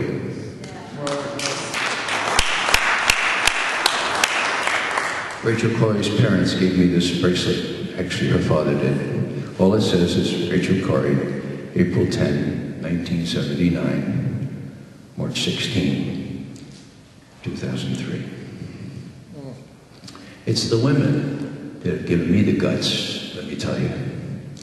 And it was the women that got me up there talking to Rumsfeld. It was the women that persuaded me as I had this debate with myself as to whether I should do this. It was Constitution Day, September of last year. We were at Georgetown University, a very fancy theater. I was reading Amendment number 9 to the Constitution, and Mineta was reading Amendment 13. So I'm saying, you know, should I find out where he comes out? And maybe, nah, I should. Then I had the same thought process. So I went down, I found him, and there he is, big hall here. And he's accompanied only by a young woman, student from Georgetown. And so, I don't know if you know how things work in Washington, but I went up and said, Secretary Mineta, how good to see you again. Good for you. And he looked and said, Ray McGovern. Oh, Ray, of course, yeah, how are you? I'd never seen him before in my whole life, you know. That's the way things go, right?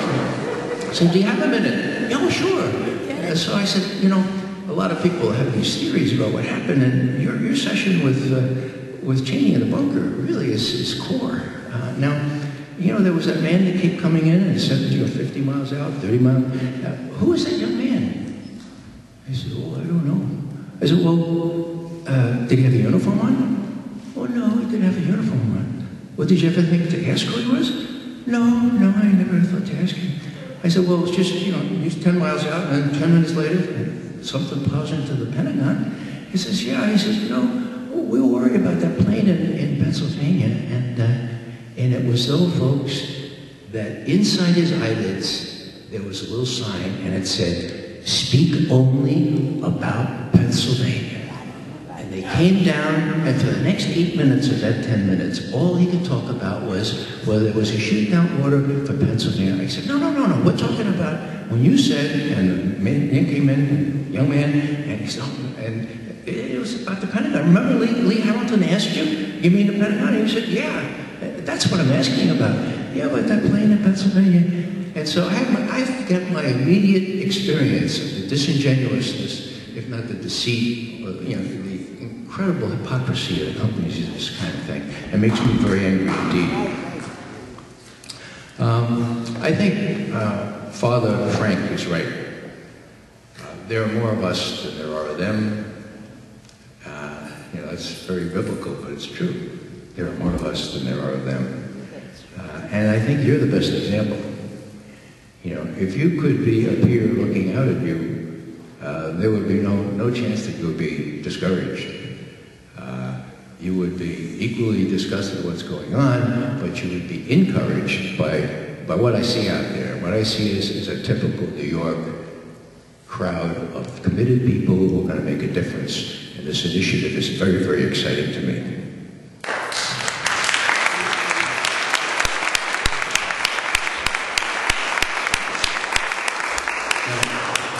I would cite you as the best example of what we need, and I would say that honor is shared with Cindy Sheehan, for whom I have the highest respect.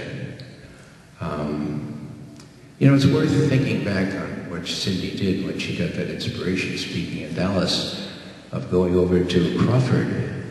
The president had just said her son's death was worth it, that it was in a noble cause. And she said to herself, that's it. I'm going over to Crawford to find out what this noble cause was. And to her credit, she got up and said, I'm going to Crawford. Anybody come with me? And to their credit, courageous women of Code Pink says, count us in. As did the Veterans for Peace. Most of them men, I'm happy to say. Some of the men get into the act early on. Now, why is that possible? Because, as my granddaughter Claire says, all of you, as well as Cindy, have someone in the picture. Otherwise, you wouldn't be true New Yorkers. These people are real to you. And we mourn not only the 3,000, but as has already been said, the 3,800 U.S. service people who have been killed in an unnecessary war.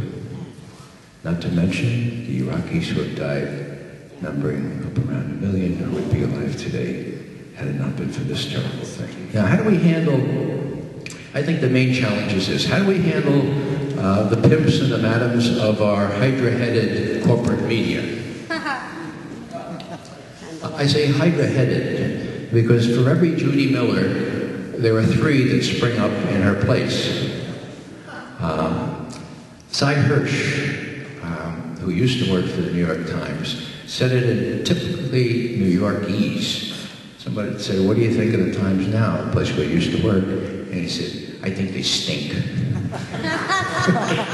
Yeah? That's what we used to say about the Yankees or the Dodgers, they stink. Well, the New York Times stinks. And the last proof of it, the most recent proof of it, is the fact that they haven't even mentioned what Scott McClellan put in his book, that the president knew about the deception of Hillary Clinton. Now, why aren't we all swarming over the offices of the New York Times on Monday morning to make sure that somebody takes note that they're derelict in their duty once again? That's right. Not to mention Sibel Edmonds, who was referred to earlier. Some of you know that Sibel has said, I'm going to risk arrest and prison. I'm going to tell all that I know, despite the gag order that has been on me for 5 years. Only requirement that I make is for a major media company to agree to film it, verbatim, not cut it, and run it. Guess how many media have come forward with interest? Well, 0 for the United States, like 150 from Europe and Asia, you know, and she's holding out for somebody from the United States. Now, people talk about conspiracy theories. People are allergic to 9/11. How do you deal with this neuralgic issue? My suggestion is that we hit them straight on with it. We break it down into digestible, chewable segments, okay? There's so much out there, all you need to do is read just one of David Ray Griffin's books. It's almost too much. So what I think we need to do is just separate them out, hit them right between the nose, make sure that they know that we have the kind of evidence that can't be just dismissed, okay? Now, I had some recent experience with that, and I find it a learning experience and just pass along to you. When I mentioned the state of Israel, not the Israeli people, but the state of Israel, and the role that it plays in our Middle East policy, I get accused of, I get called all kinds of names, okay?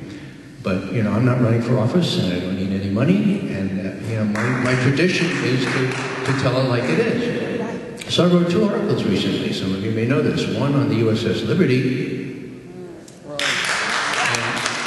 And if you don't know about the USS Liberty, you're really going to look it up. USSLiberty.org or something like that. And another on, I guess the title was Attacking Iran for Israel. Because I think any objective observer in search for the answer to the question of why the hell will we ever attack Iran? That's the answer. Now, I batten down the hatches and say, oh, here it comes. And guess what, guys? Nothing. And I'm forced to conclude that they just don't want to draw any attention to these things. And I suggest that when we get 9/11 down to real factual things, which many of you have already done, discrete little chewable portions, that the mass media or the corporate media will have real problems dealing with you all. And if we make imaginative use of the internet, I think we'll be way ahead of the game. Because the truth will out. There's no doubt about that. I just say that besides more imaginative ways to use the internet, that suggests there are also other steps that we need to imagine. Make sure that in your small circle of imagining, you have a courageous woman, at least one, okay? Because these women have insight and intuition and all kinds of good ideas as to how to do, for example, nonviolent civil disobedience, okay? It's come to that, folks. Martin Luther King said, there comes a time when you have to put your body into it. And when I sat there in John Conyers' office, after 20 minutes of trying to persuade him, you know, that there were high crimes and misdemeanors, which he acknowledged, but that he needed to pursue that, which he said, no, nothing in the Constitution says John Conyers has to proceed on this. I decided I just couldn't leave. Why? Because as an Army officer, I took a solemn pledge, an oath, to protect and defend the Constitution of the United States. Against all enemies, foreign and domestic, okay? And so did he, and so did he. So I was wrapped up, and actually I was convicted of unlawful assembly, despite what the First Amendment says, and now I guess I can't get into Canada. It doesn't really matter, folks. We're at the point where we have to stick our necks out, you know? Now, I've been accused of having something against necks, okay? I mean, they are convenient connections between head and torso. Connected to the you know, but if there's nothing for which you will risk that neck, then it has become your idol, and necks are not worth idol worship. You all know that. You have to tell your friends as well. You have to use your imagination to find more inventive, more imaginative ways to do that. So let me just close here by saluting the notion of putting this ballot initiative forward and closing with what my good friend Reverend Yearwood down in Washington always says, power to the people. That's us. Thank you.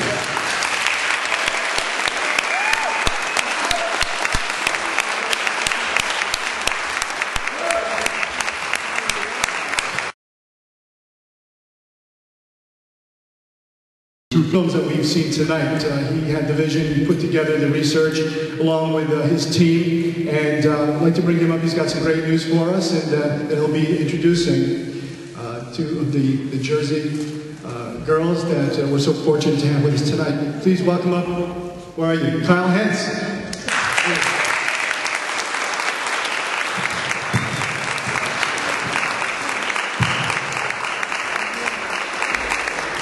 Thank you so much. I'd just like to start by thanking everyone here and everyone beyond these walls who has got us to this point, because there's a lot of us. And so thank you to everyone who was a part of this getting to this point in time. I've been at this for over 5 years. I've had meetings with congressmen, meetings with celebrities, produced events, been at National Press Club, been on C-SPAN, made films. But today, this night, is the most important event that I have been privileged to be a part of. And thank you very much for everyone to make it happen.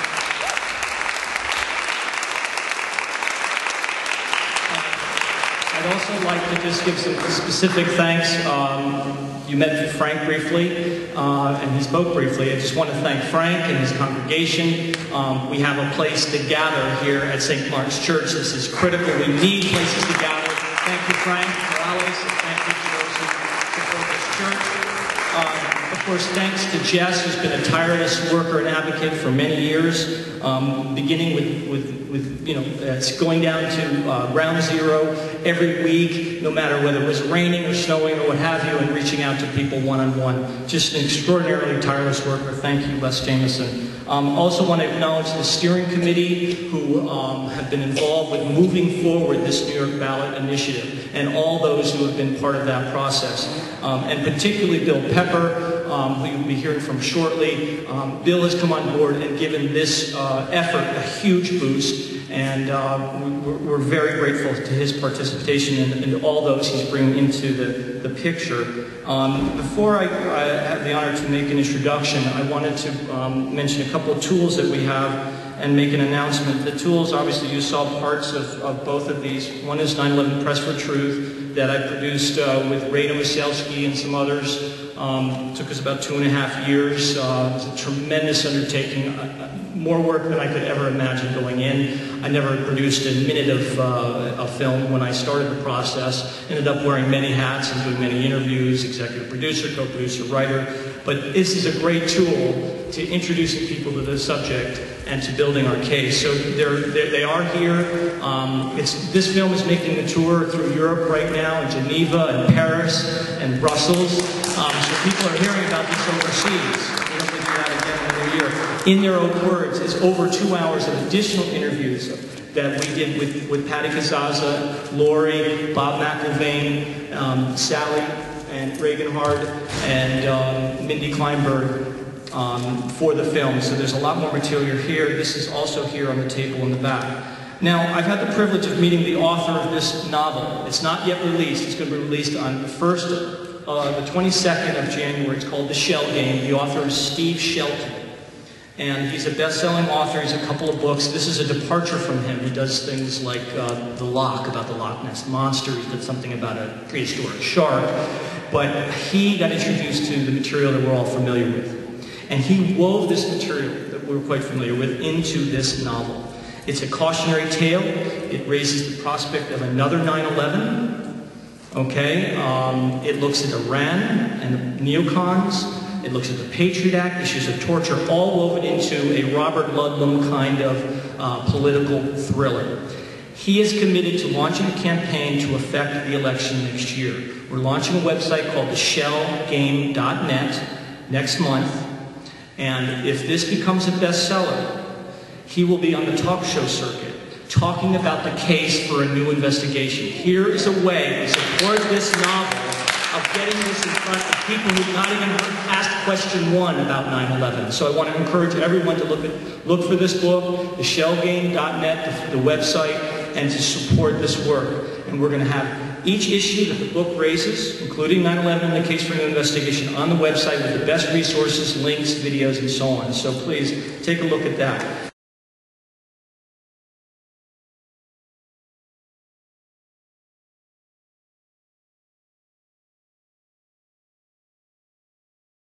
Now I have the honor of introducing the next speaker, someone who I've come to know over these past years, and someone who I admire greatly.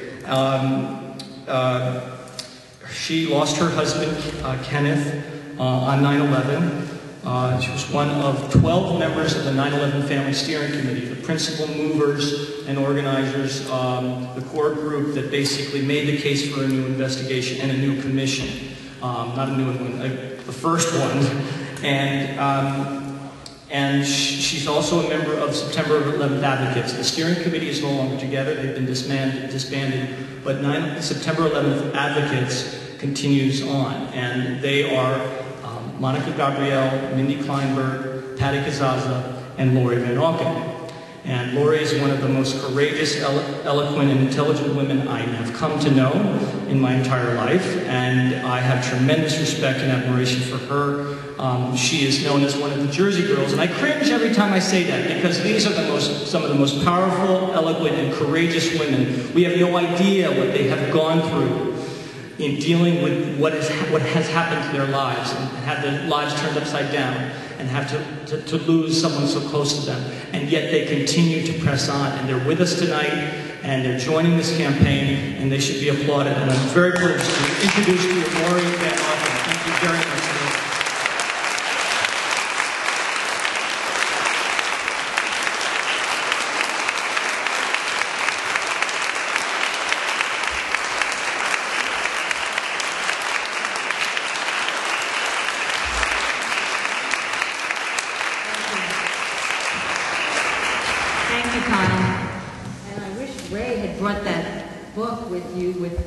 He has a copy of the 9/11 Commission book with holes drilled right through it. It's just fabulous. My name is Lori Van Auken, and my husband Kenneth Van Auken was killed on September 11, 2001. On the morning of 9/11, Ken left me a message that said, "I love you. I'm in the World Trade Center. The building was hit by something. I don't know if I'm going to get out, but I love you very much. I hope I see you later. Bye."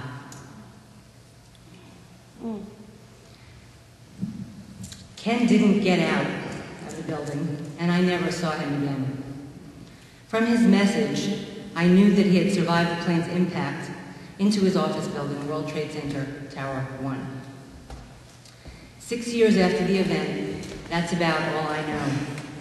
I don't know how Ken died. Perhaps he died in the fire of smoke inhalation, or maybe he was killed when the building collapsed. I suppose that I will never know. Since we didn't receive any of his remains, Ken never had a funeral. It turns out that almost everything about 9/11 was out of the ordinary, including the fact that it was never properly investigated. When Bill Pepper asked me to be part of a real investigation into 9/11, I found it difficult to say no. The reason that we need an investigation into 9/11 is because we never actually had one. Almost 3,000 people were killed on September 11th, and many more have gotten sick and have died from working on the pile at the World Trade Center after the attacks. Oddly, there's never been a real look into how 9/11 could have occurred. The 9/11 Commission was not a real investigation. It was political theater, and not the scientific forensic analysis of the available evidence. The 9/11 Commission was comprised of politicians, not scientists, and not experts in relevant fields. The family members who were involved with the commission actually had more questions after the 9/11 Independent Commission was completed than we had before it was begun. Questions like, 1, what happened to America's military on 9/11? Hijacked commercial aircraft flew around the skies of America for almost 2 hours without a response from our military. American Airlines Flight 11, the first plane hijacked on September 11th, had its transponder turned off between 8:14 and 8:20 a.m. That event alone should have triggered the military's emergency response protocols and procedures, but it didn't. Emergency protocols, we later learned, are different from hijacking protocols. A plane without a transponder constitutes an emergency because of the potential danger posed by an errant plane flying around the crowded skies of the Northeast, or anywhere for that matter. Later on, when it became clear that the emergency was a hijacking, the military's hijacking protocol should have gone into effect as well. Flight 93 crashed in Pennsylvania at around 10:06 a.m. So from about 8:14 a.m. until 10:06 a.m. on the morning of 9/11, America's multi-billion-dollar military was seemingly missing in action. Question 2. NORAD, the North American Aerospace Defense Command, told the 9/11 Independent Commission 3 different stories with regard to their response on 9/11. We still don't know how NORAD and the FAA interacted or how they actually responded on September 11th. This is because we have never seen any evidence to support the testimony of NORAD and the FAA. All we have is their contradictory testimony which they presented in front of the 9/11 Commission. The almost complete lack of military response to the September 11th attacks has never been adequately explained. In fact, in the book Without Precedent, written by 9/11 Commission Chair Thomas Kean and Vice Chair Lee Hamilton, they say that the discrepancies that were presented to them by the U.S. military have never been resolved. Thomas Kean has been quoted as saying, "We, to this day, don't know why NORAD told us what they told us. It was just so far from the truth. It's one of those loose ends that never got tied." A real investigation into 9/11 would have revealed definitive evidence about the facts of what happened on that day. The loose ends should have been tied by now. Part of the reason for the lack of resolution was the limited time and funds allocated to the 9/11 Commission. The investigation into President Clinton's exploits cost around $30 million, and Richard gave him higher numbers because he combined it with another one, Whitewater, while the investigation into 9/11 was allocated a mere $14 million. Interesting priorities. Question 3. Transportation Secretary Norman Mineta testified before the 9/11 Commission on May 23, 2003. He spoke of a curious conversation, which Ray alluded to, between Vice President Cheney and a young man that took place on the morning of September 11th in the PIOC, the Presidential Emergency Operations Center. This young man kept coming into the room to update Cheney on how far away American Airlines Flight 77 was from the Pentagon.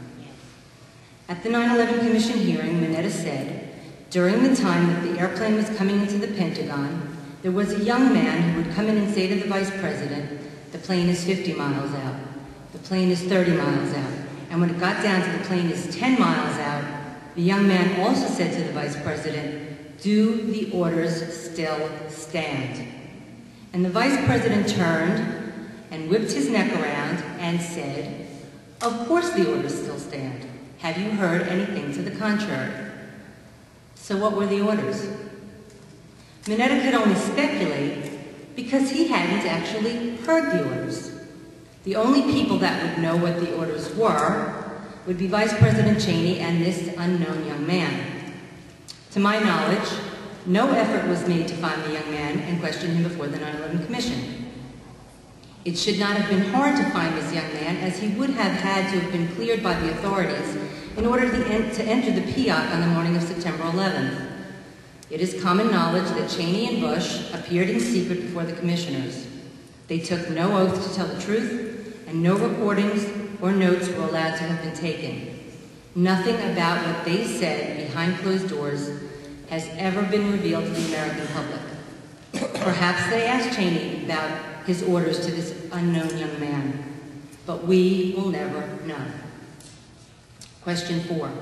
What about all of the military exercises that were being conducted on the morning of September 11th? The only war game mentioned in the 9/11 Commission's final report is Vigilant Guardian, but we know that there were many others.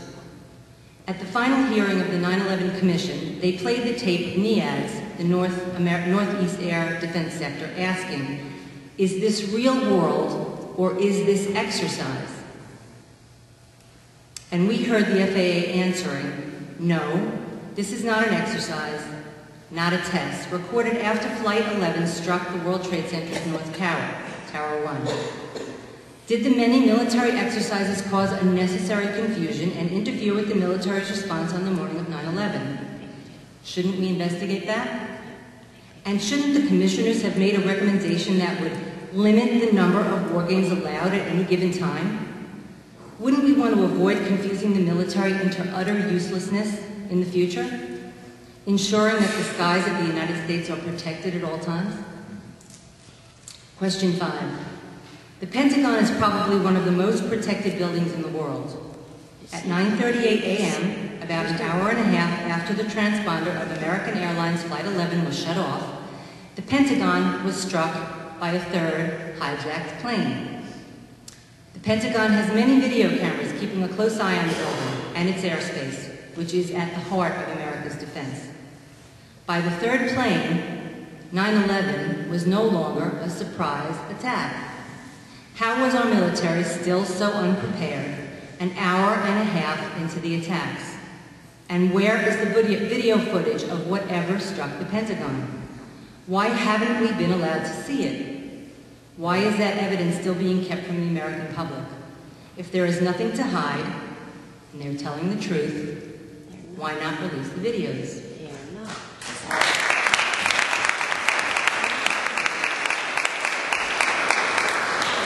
Question 6. And which one of former Defense Secretary Donald Rumsfeld's stories about his whereabouts on the morning of 9/11 is true? As Defense Secretary, Rumsfeld was a key person in the chain of command on 9/11. He has told the public several different versions of how he stayed awake on September 11th. Evidence should be presented to clear up the discrepancies. Question 7.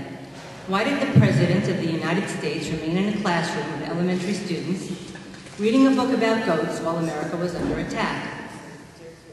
If the Secret Service had done their job properly, President Bush would have been whisked off like Vice President Cheney said he had been during the attacks.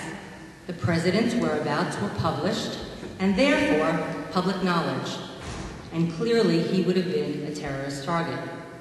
The children in that classroom were also put in an unnecessarily dangerous situation by keeping Bush there while the attacks were underway.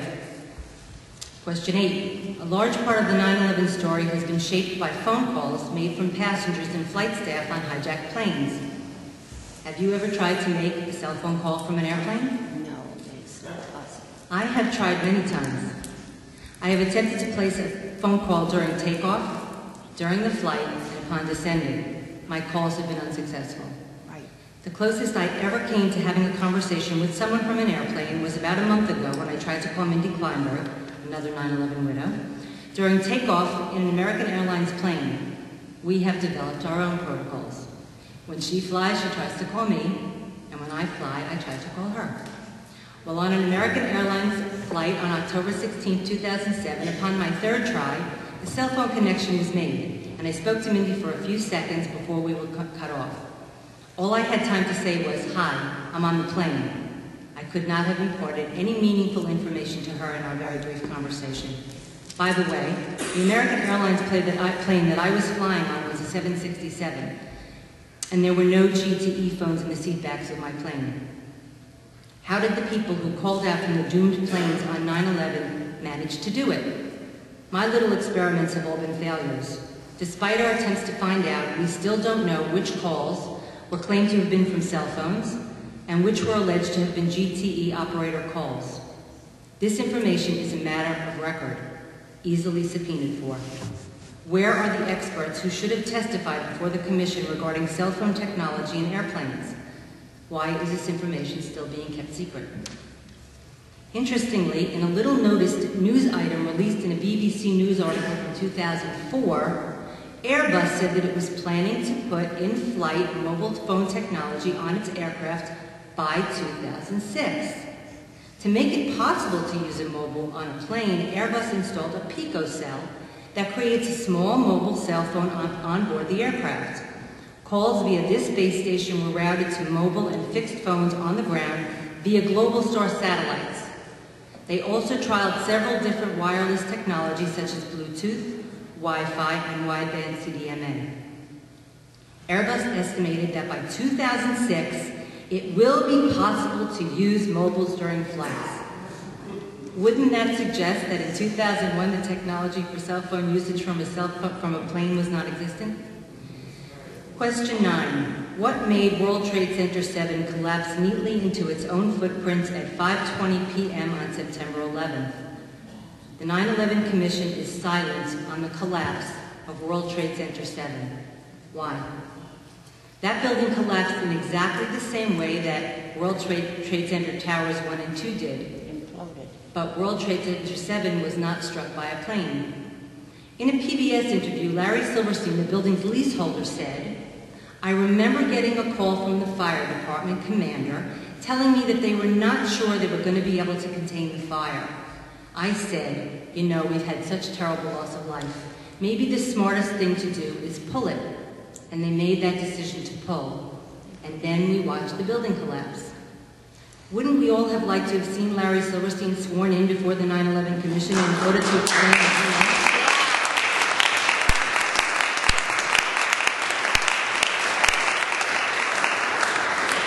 After all, Mr. Silverstein signed a 99-year lease for World Trade Center Towers 1 and 2, taking control of the buildings and insuring them in July of 2001, a mere 6 weeks prior to September 11th. Why didn't the 9/11 Commission ever call upon Larry Silverstein to publicly testify? Why didn't the 9/11 Commission answer any of the questions about World Trade Center 7, instead ignoring it entirely? Question 10. Who funded the 9/11 attacks? Wouldn't a real investigation follow the money to find the perpetrators?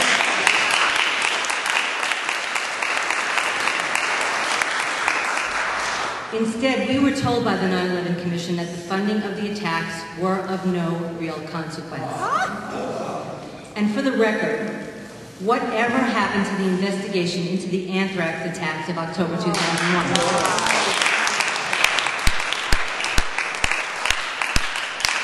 I could go on and on.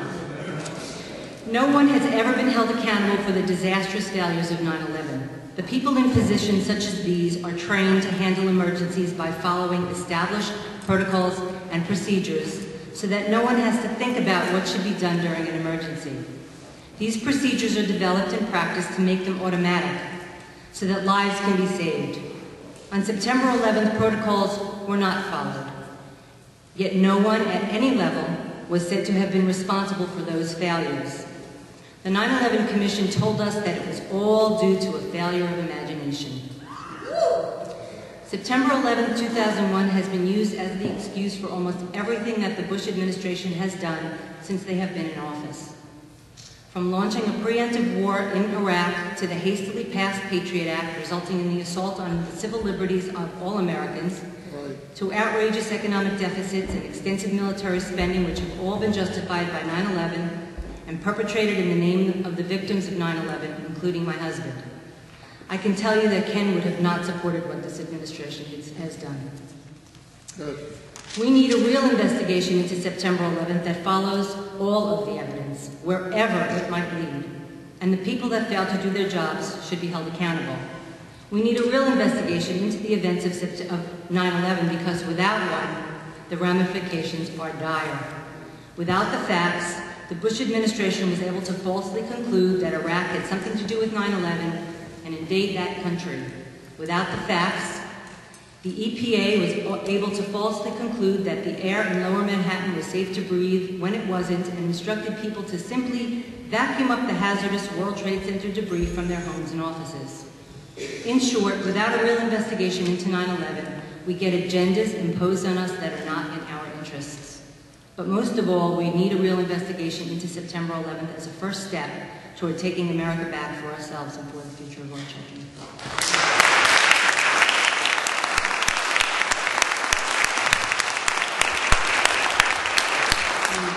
Comes from Cynthia McKinney for the benefit of the New York City 9/11 ballot initiative, Saturday, November 24, 2007.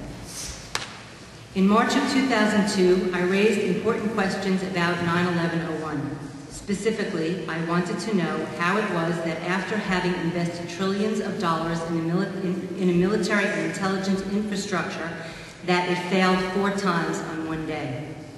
That fundamental question is yet to be answered.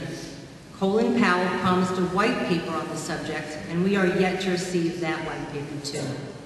It is clear that those in authority would rather us believe that we were hit because we are free than to know the truth about what happened on that tragic day in 2001. I have stood with the family members as they have asked unflinchingly and unsuccessfully for the whole truth and nothing but the truth. I have stood with whistleblowers, academicians, and scholars, lawyers, and citizens who only want to know the truth. For it is only through the truth that we will make sure that such an attack never, ever happens again. I am proud to have sponsored legislation restoring a victim's family member the right to participate in the Victims' Compensation Fund and to sue those responsible for the attacks. I am proud to have sponsored a full-day congressional briefing that included family members, lawyers, whistleblowers, and scholars, the only such briefing to be held on Capitol Hill.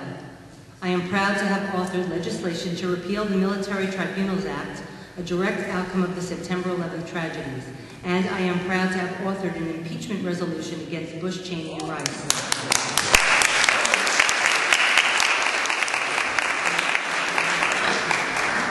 Certainly their failure to protect the American people on September 11th and then again in the aftermath of Hurricanes Katrina and Rita stand among the greatest acts of malfeasance in the history of our country, or worse.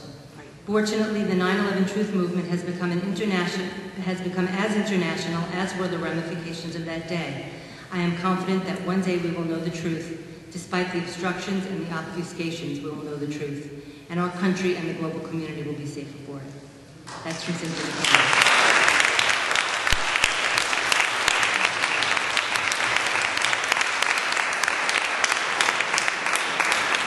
And now I have the honor to introduce one of my cohorts and partners in crime, Patty Casaza.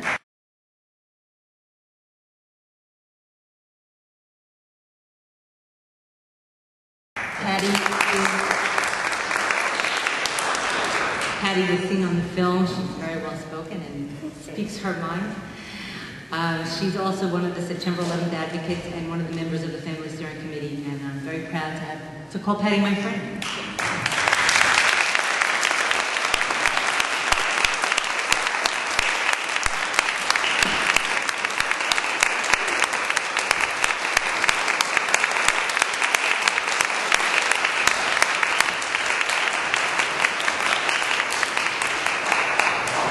It's really hard to come at the end of all these people. I'm always intimidated.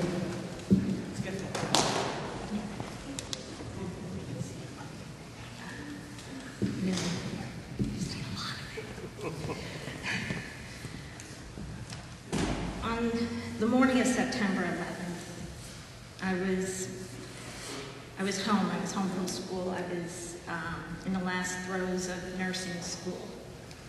And it was a beautiful day, and I was up, and I was actually I had a pair of socks in my hands that I was rolling from my laundry. And I got a call from my husband. He was in Tower 1 on the 104th floor working for Cantor Fitzgerald. He called and said, "Do you know what happened?" I said, "Well, what are you talking about?" And he said, "I think a bomb has gone off in our building, and the black smoke is filling the floor. We're finding it really hard to breathe." And he said, "If you could please find help for us."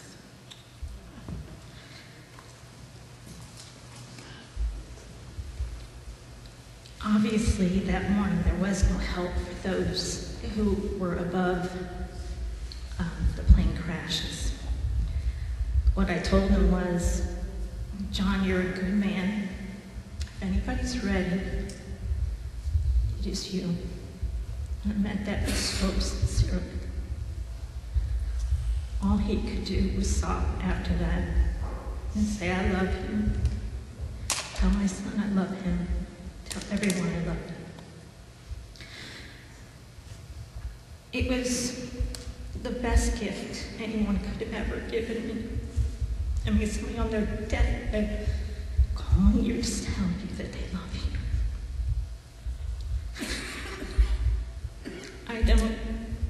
we got the wherewithal afterwards when his truck was finally brought back to my house from the train station.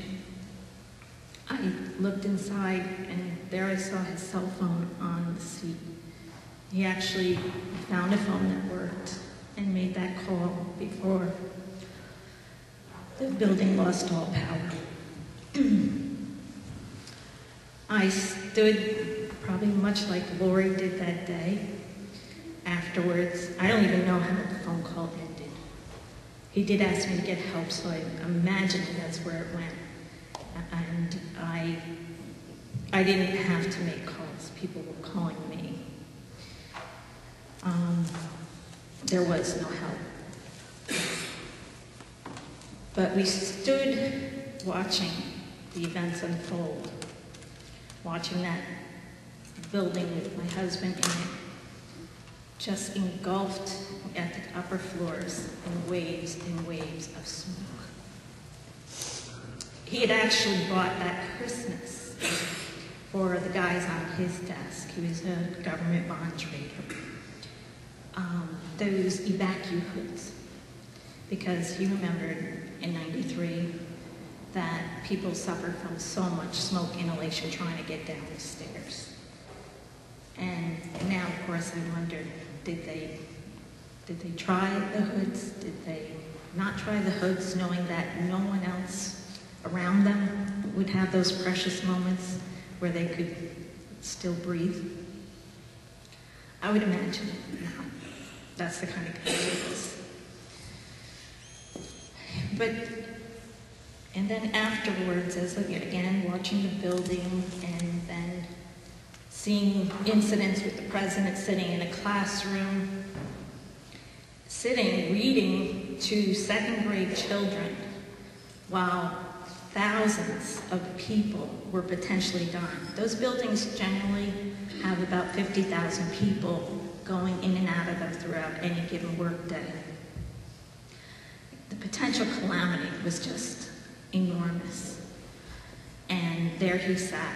I screamed at that television, get up, do something, you know? And you've heard people in building 2 where there was an access stairwell to get down even from above the fires. But there was no emergency response service that day. There's an emergency broadcast system, if we all recall. It interrupts you at 12 o'clock at night and says if this was a real emergency, you know, we tell you what to do. Nobody told those people in building 2 that they had an opportunity to get out. Nobody told those people between building 1 getting hit to evacuate. There had to be a time when NORAD, the FAA, knew that a plane was bearing down East River, following a plane that had just gone into the first tower. The crimes of that day are just enormous and unconscionable. And what I thought was probably the worst day that I could ever have imagined has actually gotten worse, because they've actually taken that tragedy and compounded it with other crimes. How did they get away with that? I know we're all psychologically traumatized by the events. I still am. But you know, what happened to us? I mean, do we just cave at the sight of, or the thought of an unknown enemy?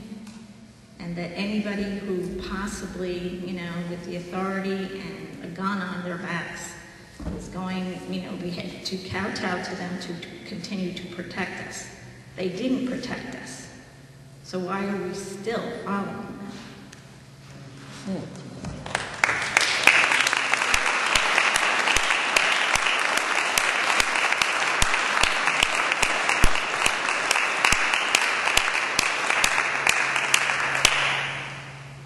Aside from my personal stories, which I have a million, as do does Lori. In preparing to speak at this event, I found myself looking to help other Truth members look for areas or incidents where former administrations initially lied to the citizens of the U.S. about a foreign policy move, and how upon release of classified documents, some of the truth did indeed get revealed, with some revelations making their way into mainstream media, other into memoirs or foreign interviews in the classic style of a slow leak. What should command outrage amongst the populace gets released without notice because they are often not heard in mainstream media or read about, unless someone wants you to know about them. I think I did find such documents, and with them I hope that you too can connect the dots that I did. What happened on 9/11 should not have occurred, and yet there exists a real possibility that what happened was not an aberration, and that there are those individuals in the U.S. government that can and will, with the means and the right motivation, use their power against its own citizens or those of foreign lands.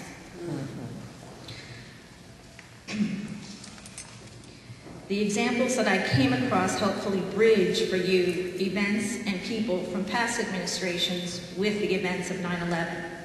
The events that are playing out in our foreign policy arena right now, and how some of these very same people are still in positions that can affect the collective future of our children, our humanity, our world.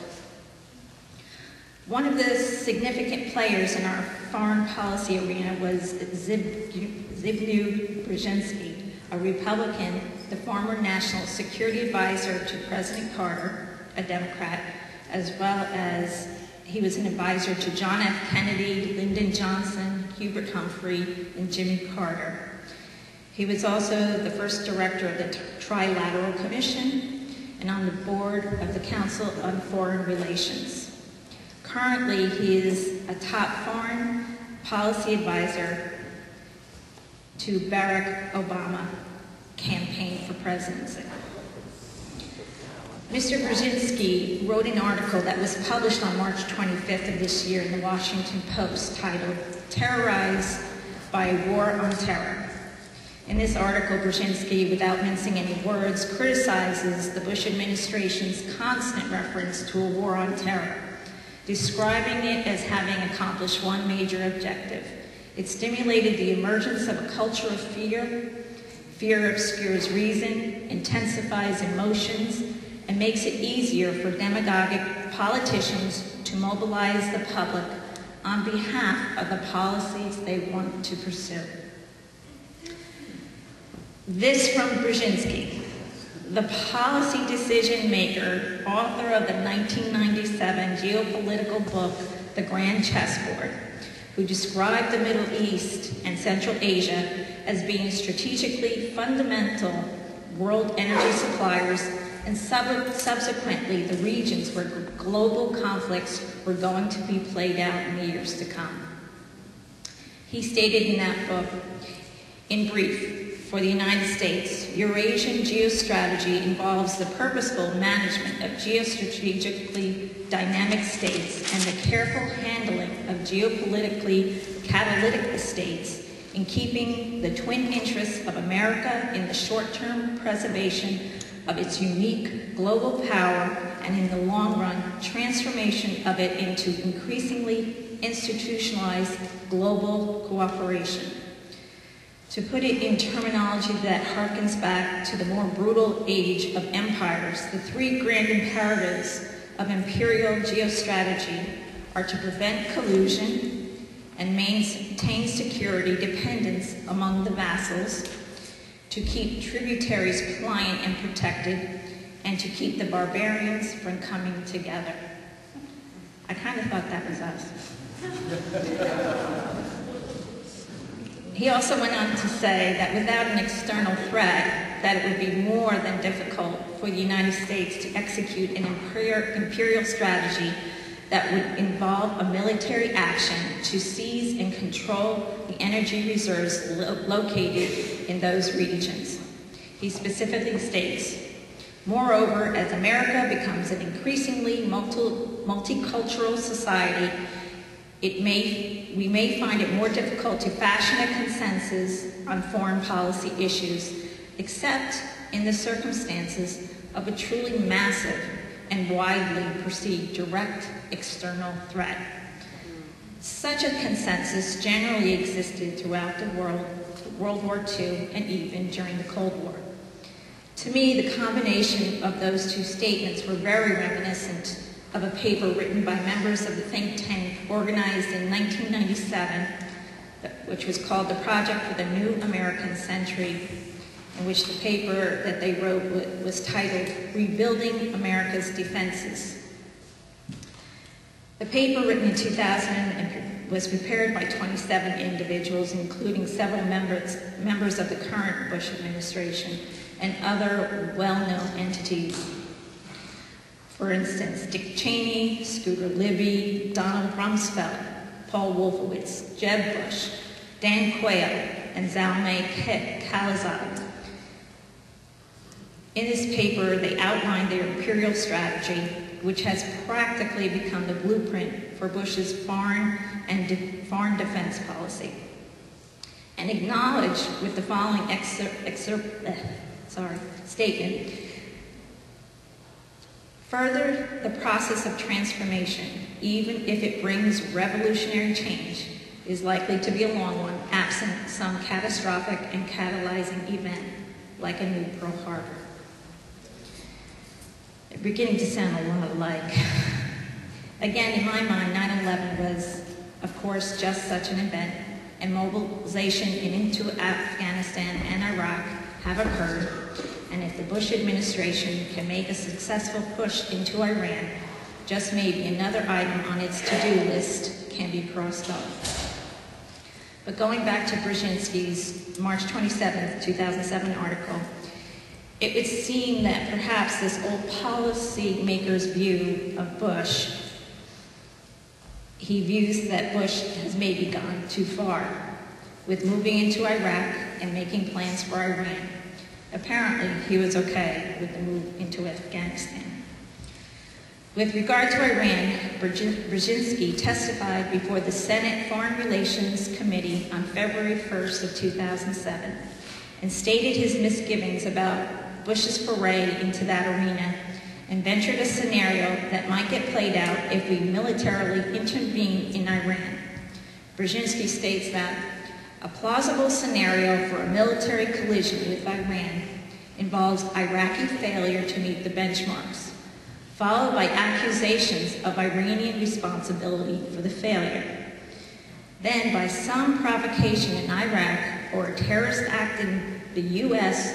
blamed on Iran, culminating in a defensive U.S. military action against Iran that plunges a lonely America into a spreading and deepening quagmire, eventually ranging across Iraq, Iran, Afghanistan, and Pakistan. To me, this was an unbelievable admission by a statesman of long and current standing. In this statement, it seemed to me that Brzezinski said that President Bush is already recycling the same case for WMDs that he used to get us into war with Iraq, now with Iran. But the real eye-opener was the next line, wherein Brzezinski acknowledged before an official U.S. Senate committee that he wouldn't put it past Bush to actually provoke a terrorist attack here on U.S. soil in order to achieve his imperialist goal in Iran.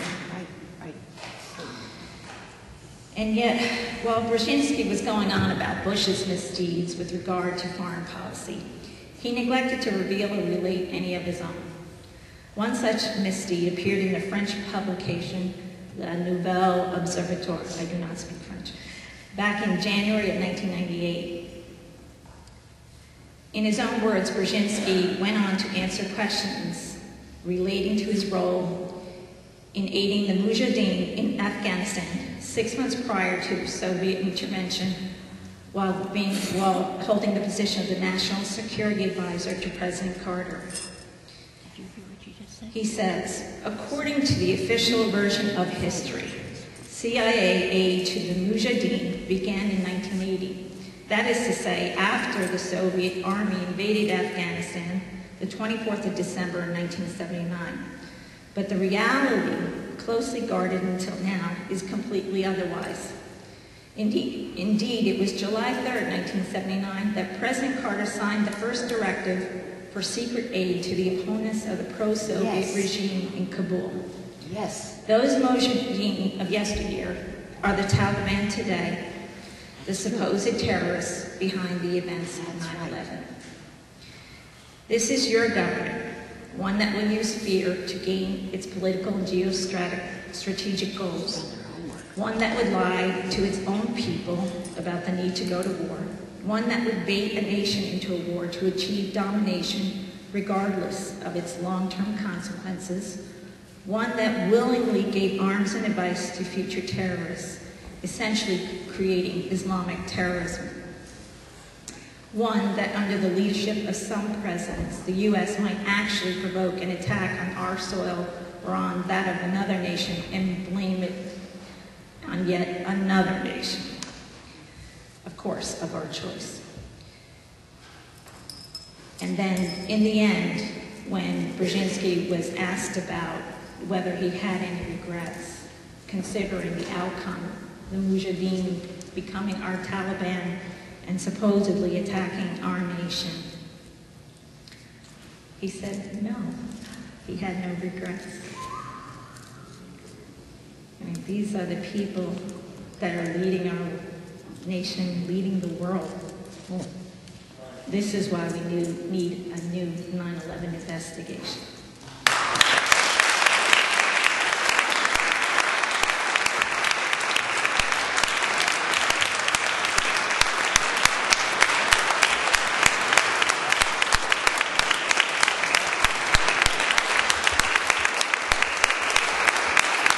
Fine-tuning, and we will be having a major relaunch and retrenching and putting a good 6-month period of consistent hard effort and thinking with nothing but success in mind.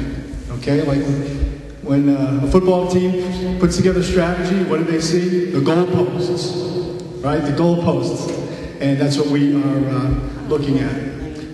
Getting into that end zone and goalposts, which will mean presenting to the world, well, first in New York City, that there's this mass of New York City voters who stand for truth and accountability for the events of 9/11, which so impacted our city and continues to, by the way, impact so many people from a health perspective. And I just want to take a moment also to call attention to the fact that part of the initiative is to focus on that aspect of the untruths that we've been told, right? The air was safe to breathe. Go shopping. This is not what we deserve. This is not what we hire and pay our officials to tell us. I just want everybody to be aware that an aspect of what we are working for is to have a commission which will focus on securing health, financial, and legal remedies for the thousands of people adversely affected by 9/11 now and in the future who are currently being denied desperately needed services. And we want everybody to be fully aware that if you know of any first responders, please tell them about the NYC Ballot Initiative that is also being done on their behalf. And getting back to acknowledgments, folks, this core group of people, I like everybody who's been out there on the street, passing out information, getting petition signatures, and working on the planning of what we do with our events and also with this ballot initiative. Please stand up.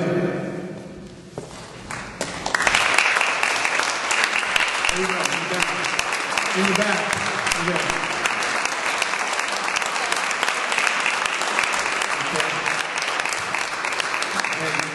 Okay. I give special thanks and acknowledgement to a gentleman who has put in an awful lot of time with us and been a guiding force with the legal aspects of what we're working to do. And he's a man with 40 years of experience in law and antitrust and civil rights law. Carl Pearson, who are you, Carl? Thank you.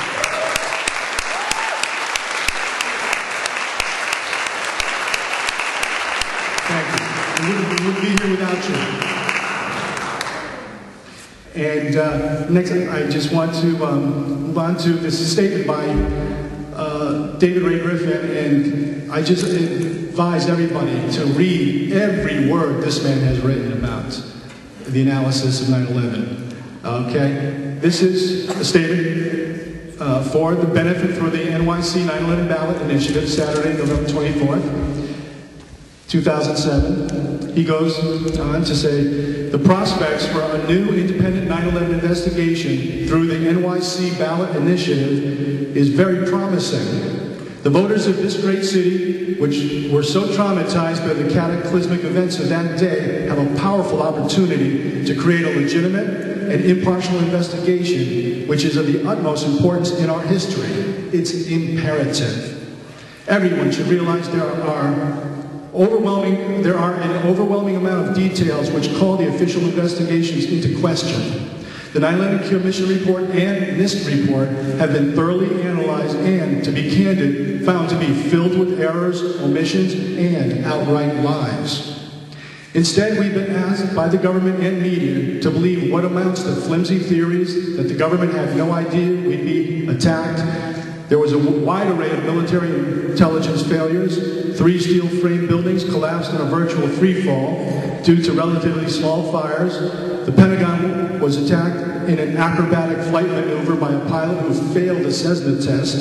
And Flight 93 was swallowed up into a 20-foot crater. We're expected to believe that within an hour of the attacks, the media figured out bin Laden orchestrated the attacks, and within 24 hours, they could definitively know the identities of 19 hijackers. We're expected to believe that pre-existing plans to invade Afghanistan and Iraq were just a coincidence. We're expected to believe that the suppression of many whistleblowers is necessary for our protection. Well, millions of Americans haven't bought it.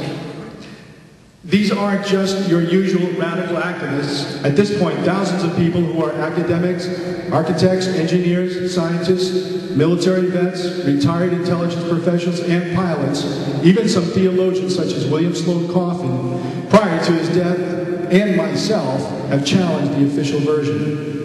As we should know, the events of 9/11 have been used as a pretext for what Project for a New American Century delineated as a global domination project. Our own constitutional freedoms have been subordinated by the mandate to blindly follow along with an executive branch leading the country to war.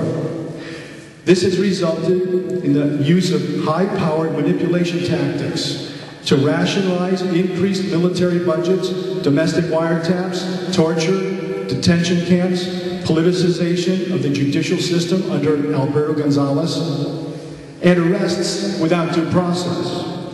The Bush administration has continually referred to 9/11 as a justification for its actions. Rudy Giuliani, who should have been subpoenaed for what he knew on 9/11, has exploited 9/11 as a rationalization for why he should be president. Additionally, the mainstream media has been acquiescent and has refused to raise the hard questions. This is all the more reason why the attacks of 9/11 must be fully investigated. I urge the voters of New York City to take seriously the opportunity to create a true investigation of 9/11. The reasons are overwhelming. You have the capability, and the support of all advocates of truth and justice throughout the world is behind you.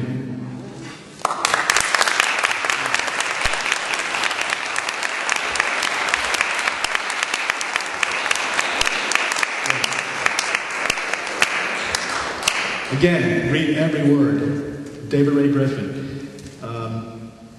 He really puts it all together. Matter of fact, we have events here every Sunday night, by the way. And tomorrow, we're showing a lecture of one of his films.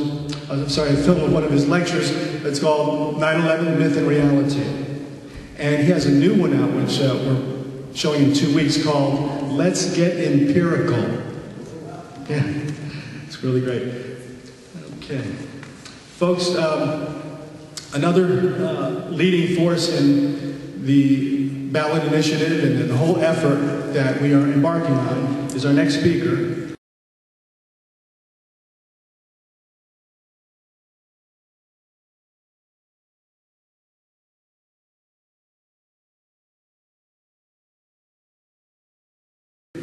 Dr. William Pepper is a barrister in the United Kingdom and admitted to the bar in numerous jurisdictions in the United States of America.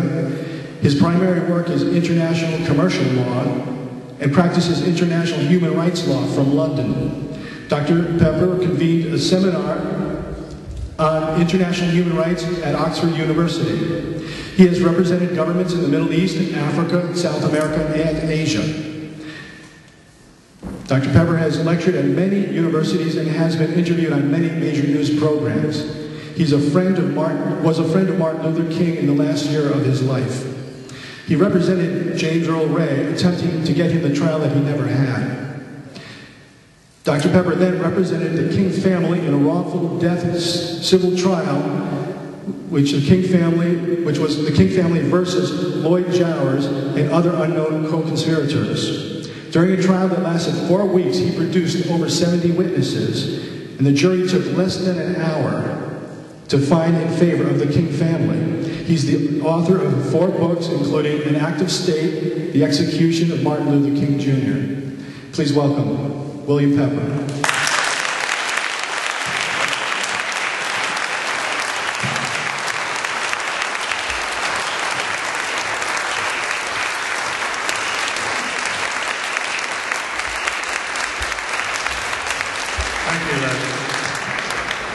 It's never easy to wrap up a panel of this sort and to try to tie together some of the pieces.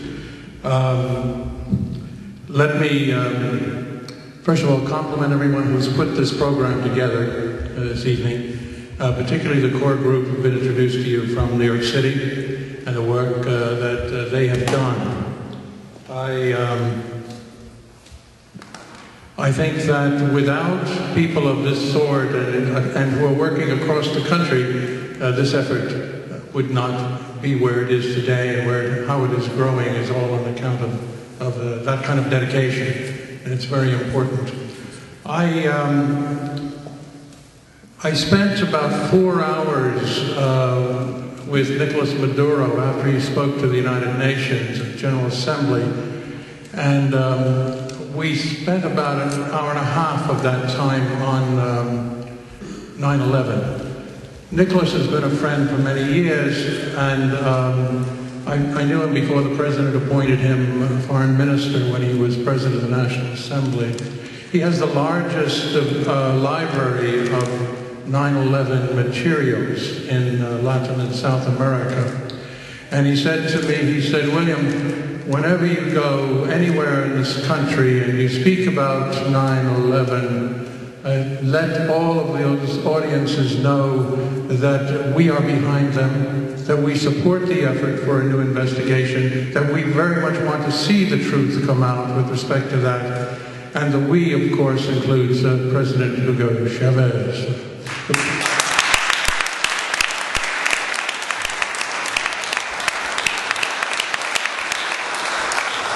Chavez and I are a bit of a love-hate relationship as hermanos because I admire the work of whistleblowers like Sybil Edmonds, and 2 of them from different agencies called me to announce 2 assassination attempts against President Chavez. And I was at Oxford at the time, and I went to the ambassador's residence in London, and I relayed the first message. And Chavez sent over 2 cabinet ministers, and I talked to them for 2 hours and told them in 2 weeks, this was in April 2002, it would happen, and exactly how it would happen.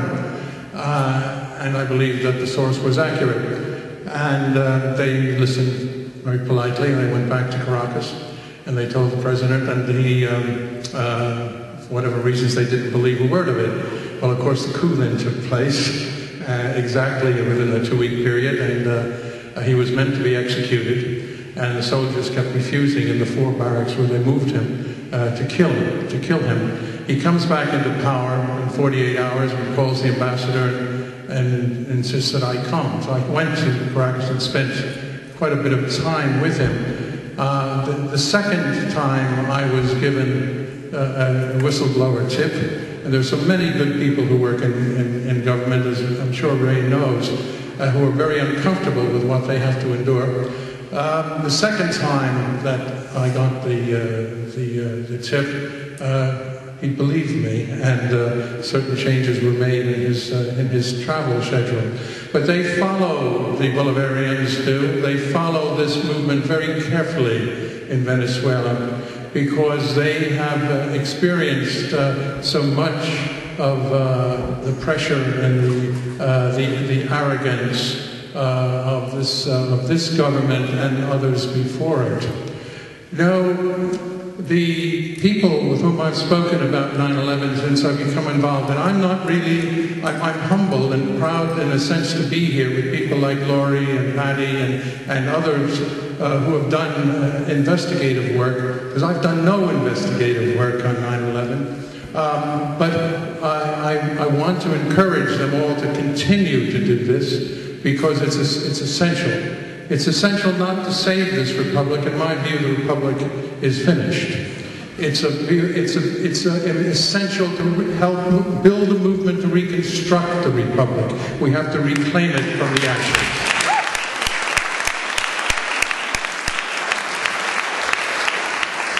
And I've talked to people about serving on the commission, people like Senator Chafee in Rhode Island, Archbishop Desmond Tutu, and astronaut Ed Mitchell, and people of that sort.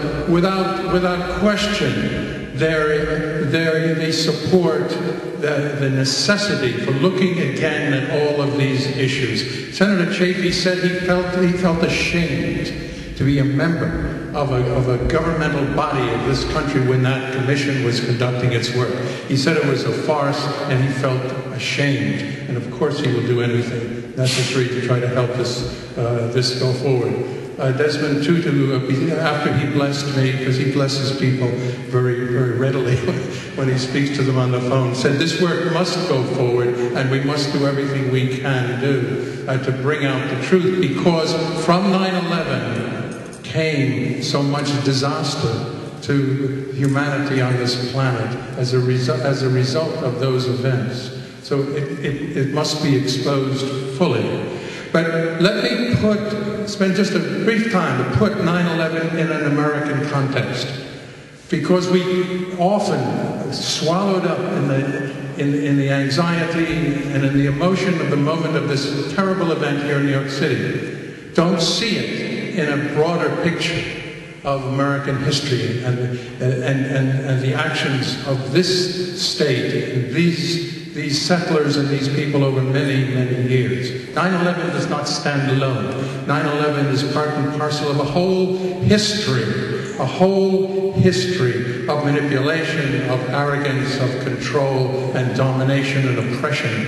We're mostly visited on third world peoples, but now also visited on the United States. And on this soil, this is an important weekend, isn't it? Because this is the weekend they call Thanksgiving. Well, what are they giving thanks for?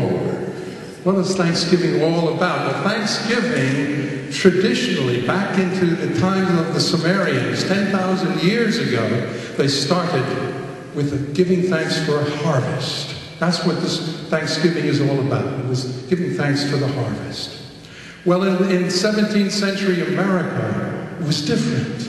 They weren't giving thanks just for the harvest. They were giving thanks for the subjugation of the native peoples. That's what they were giving thanks for. Not very far from here, they were kicking Indian heads as soccer balls in the streets of New York City on Thanksgiving Day. That's what they were doing. That's what Thanksgiving was about, I'm afraid, in the 17th century of this country. And it goes on, and it goes on. And without attempting to cover all of the incidents, you know, you're familiar, I'm sure, You're familiar with the rape and the theft that stole half of Mexico, and it now made it part of the United States, right? James Polk. He had a reason to go to war and take away half of Mexico, which is now New Mexico, Arizona, Texas, and Southern California. That belonged to some other folks back then. Then, of course, we annexed, didn't we, Hawaii. There was a good reason for doing that, too, wasn't there? And then we went in and we got the Spanish out of Cuba, didn't we? And we promised that they would have self-rule. They would be able to govern themselves. Instead, we gave them 59 years of tyrants until Fidel came down from the Sierra Maestra and declared an independent Cuba.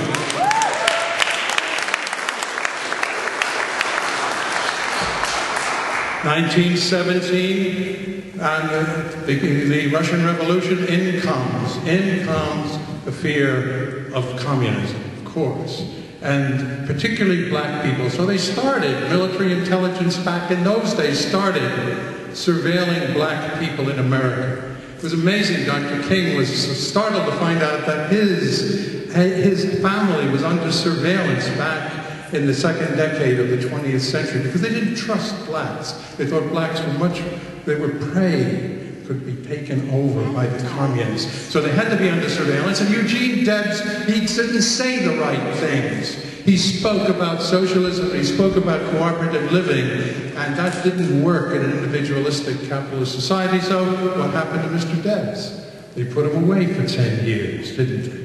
And they built up an intelligence network from that point onward, and of course it thrived right down to the present day in terms of consolidation. So we then had a series of wars. After the Second World War, we had a series of wars, and we then went into Vietnam. And Vietnam, of course, there was a very good reason to go to Vietnam, because there was a domino theory, wasn't there? That was going to take over all of Southeast Asia, so we had to do that. And I knew, well, I was in Vietnam in '66 as a journalist. There at the same time was a CIA agent who said he knew me, but years later, but he didn't know me. He had the rank of colonel, and he was a briefing agent for Lyndon Johnson.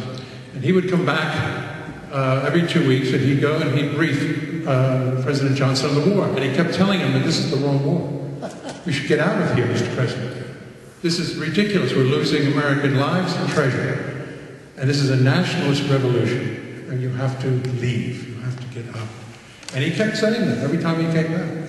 And I know the story because I know the man. I came to know the man's daughter. I had to interview her when I was working on the King case. Because her father was the head of the 902s, 902nd Military Intelligence Group, 1967-68, and the man who coordinated the assassination of Martin Luther King. So I had to see his daughter. He had died.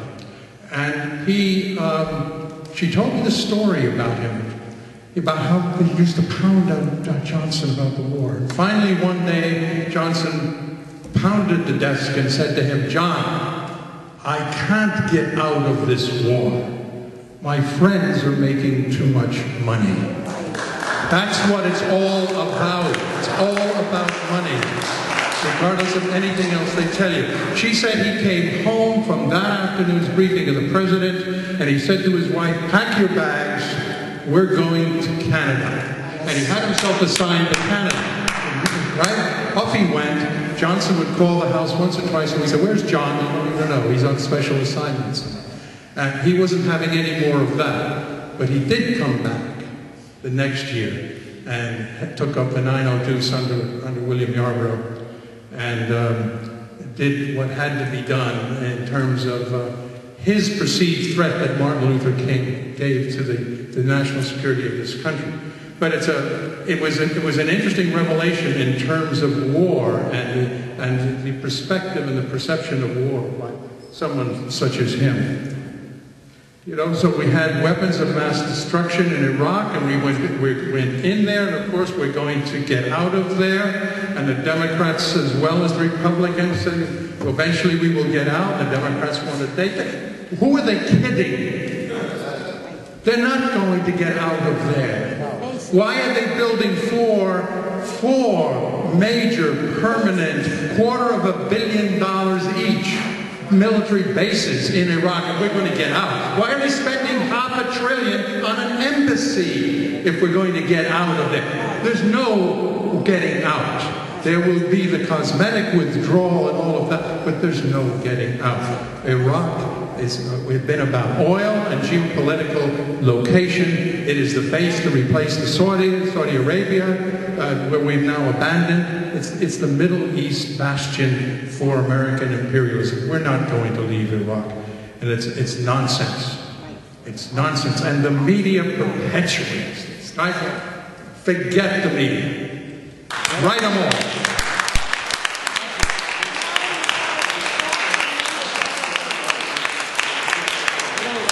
Write them all. They do no work at all. The Berlin disco was hit. Reagan thought, well, this is a great time. He unleashes against Gaddafi and the Libyans, right? No investigative work at all is done here. Investigative work may be done in Germany that showed that Gaddafi had nothing to do. The Libyans had nothing to do with the hitting of the Berlin disco. But that gave them the excuse to go after Gaddafi. I visited with Gaddafi. I went with Chavez to Libya, and we visited with Gaddafi, went through his house. He hasn't removed a piece of granite or stone since it was shelled. If you've never been in a house that has been destroyed by missiles, it is a shocking experience. More shocking from Muammar Gaddafi because, of course, his 4-year-old daughter was killed in that attack. Does the media do anything? No.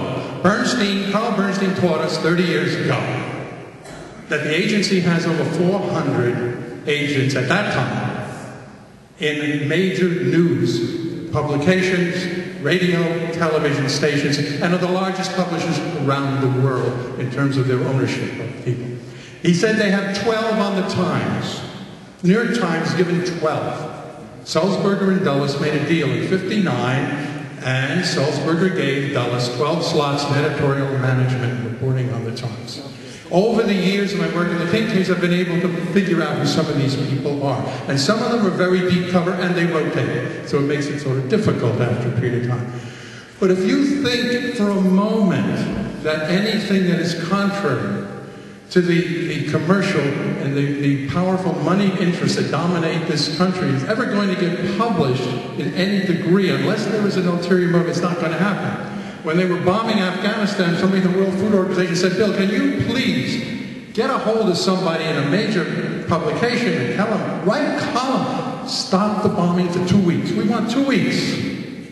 We want 2 weeks only to send the trucks in, because the people are starting to eat grass now. And we have to get there. They won't go in with the trucks. Trucks won't go in with the bombs. It's just 2 weeks. So I talked to Tony Lewis, Anthony Lewis, right? Now he's a guy who built a liberal reputation. This shows you how it would work. Built this incredible liberal reputation over many years as a columnist. He wrote Gideon's Trumpet. He's in favor of black peoples and the rise of it all the time. So when Tony Williams comes out and says, Anthony Lewis, Tony Williams is the partner in law, sorry, Anthony Lewis, when he comes out and says, my goodness, the government is right on this one, well, then all the people step back and say, well, if Anthony Lewis says it's right, it must be right. Well, he said to me, I can't do that, Bill. I cannot write such a column. I'll tell you what I'll do. I'll write a column and I'll say that people are really in need of aid and food, and they're starting to eat grass, which they have to do, but to survive. I can't write a column that calls for stopping of the bombing. I said, what good are you if you can't do that? You know. So you can never get these, the media is never going to be with us on any of these things. The media is not going to cover the work of the new commission. It's going to block it. Both of my books on the King case have never been reviewed in America.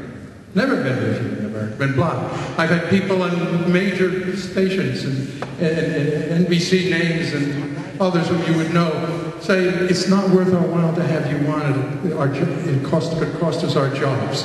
Been turned down. None of them. Charlie Rose. I can't touch that subject, right?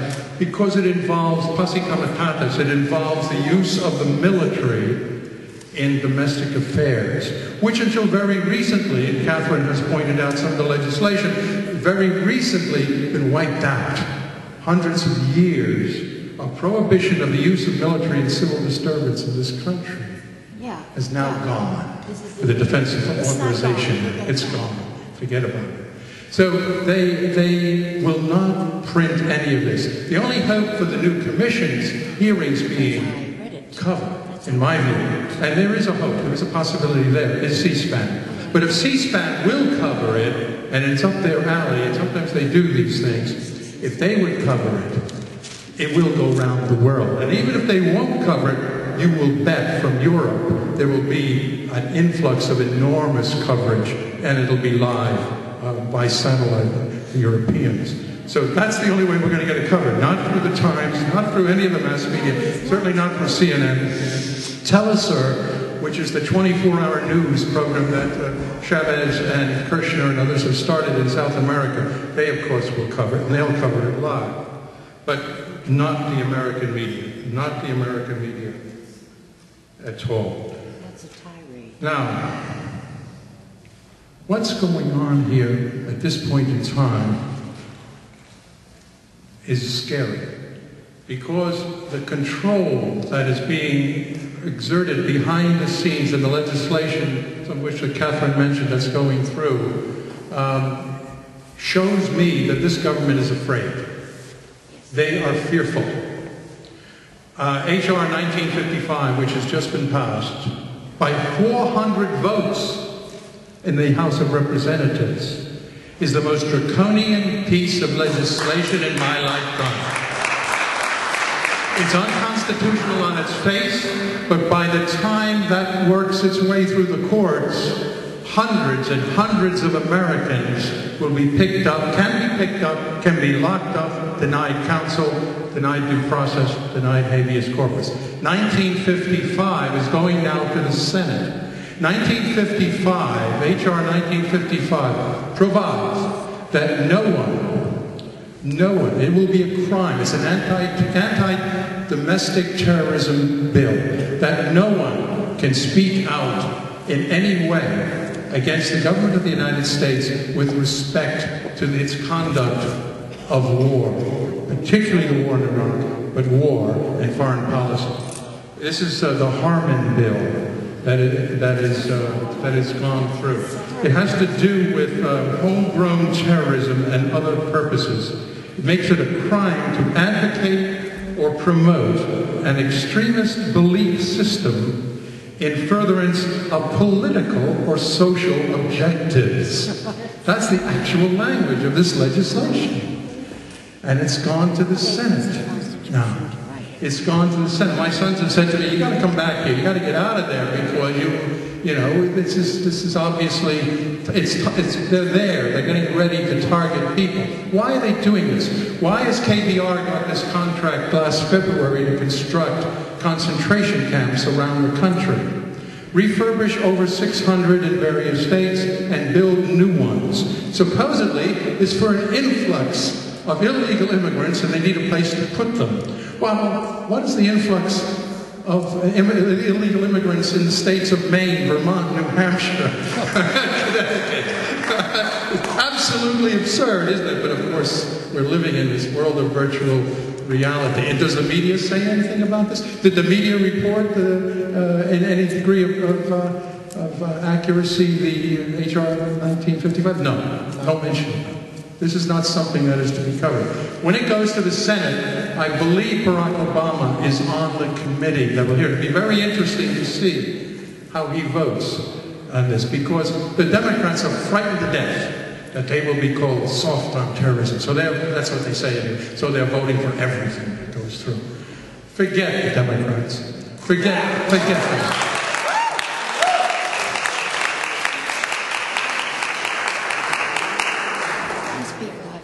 What else is going on? You know, a former politician in this country said, it's the economy, stupid. And I think they know that it is coming apart with such a degree of speed they never anticipated it. Some colleagues of mine at Oxford had a session with a senior officer of Goldman Sachs in their London office.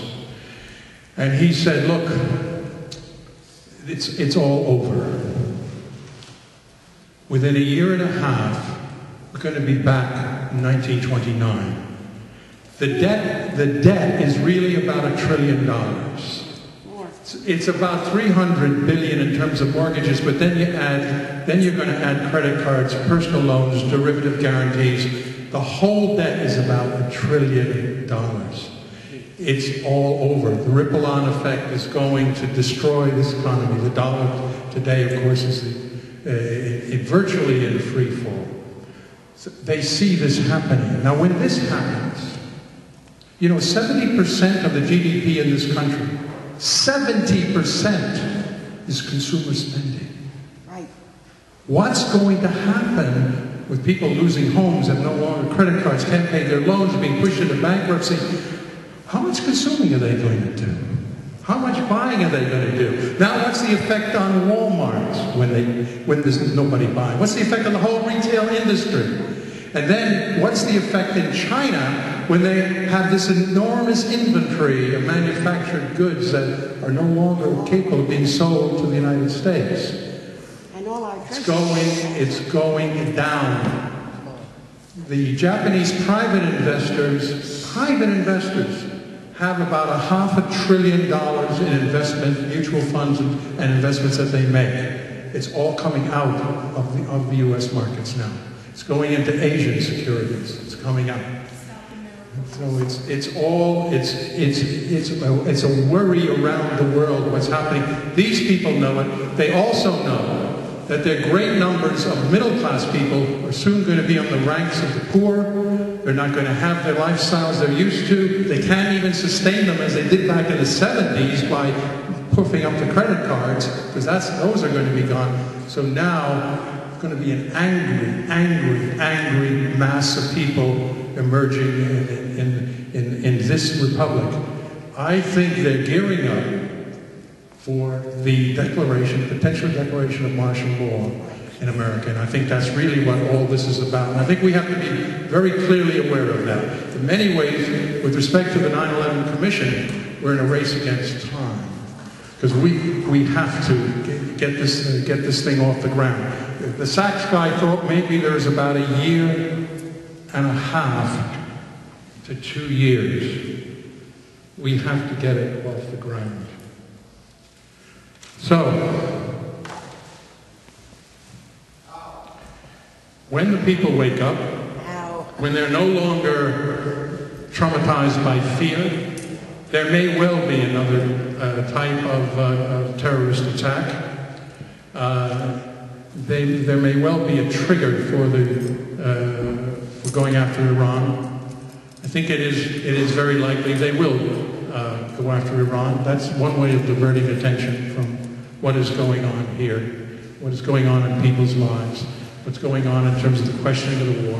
There may well be a shock and awe attack on Tehran. I am no sympathizer with the Iranian regime or with the mullahs. I spent a fair amount of time with them. I was lead counsel on a recent case where a torture case. And my victim was Iranian. He was tortured in Iran. And we tried the case in Washington, and we won the first judgment ever against a sovereign state for torture, liability for torture. Not for terror, but for torture. When I did interviews on that, I said the very premise of law that we won on in Washington against Iran, we can win on other cases against the United States, which condone torture around the world.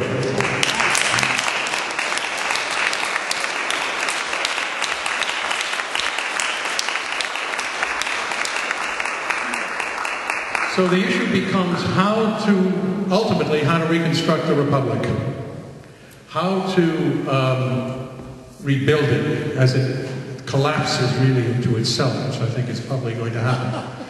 9/11 is the seminal issue of our time, the seminal organizing issue of our time. The formation of this commission and the bringing out of truth through testimony from people like David Griffin and Richard Gage and others is essential for the world to hear. That evidence is essential to be heard, and it will radicalize and will help with this whole pool of reorganization. Ultimately, where does it go? Where do you organize? What do you do? How do you react as the thing is collapsing? Martin King, 40 years ago, said, let us go to Washington and let us not march, let us camp there and let us go and visit our representatives and let us just stay in large numbers there. And the army said we can never, that's what they said, they could not allow him to do that because they knew that the masses that he would bring would get angrier and angrier and angrier, and they would become a revolutionary force, and they would take over the Capitol, and that would begin the Second American Revolution. So they killed him.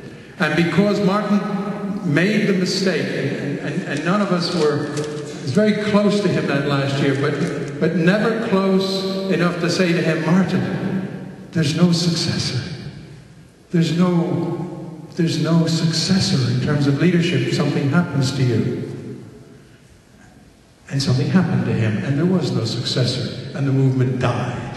That must not happen again. Individual leadership must be spread across a number of people because they can't take out everybody. So we must not allow that to happen again. You know, Ray was talking about playing basketball at Fordham. I was at Columbia, and for my sins, I was a baseball player. And 1959, the spring of '59, I found myself in Cuba playing ball with Bobby Keating came along as a center fielder for Columbia. And I spoke the language, so I spent a little time wanting to learn what this revolution in Cuba was all about. I'm a typical middle class, working class. Actually, I have Irish citizenship as well as American. My parents, I'm first generation, you know. We don't have the legacy you have. But I spent a little time with a lean and wiry guy, and who taught me some things. And one of the things he said to me that stuck with me right to this day, he said, he said, when the masses of people in our that northern giant wake up, they will shake the world. When they wake up, when they become aware what their government has done to them, as well as to others, and he was talking about the overthrow of Arbenz in '54 in Guatemala, and Mossadegh in Iran in '53, and the support of all of the tyrannies that have been convenient for corporate capitalism to support. He said, they will be angry, and they will shake the world. And Malraux said the same thing to de Gaulle. De Gaulle's personal lawyer, Marcel Sotoguer, is a personal friend of mine. And he said to me, I said, why didn't de Gaulle move in '68 and cut that revolution off at the pass? Why didn't he move earlier?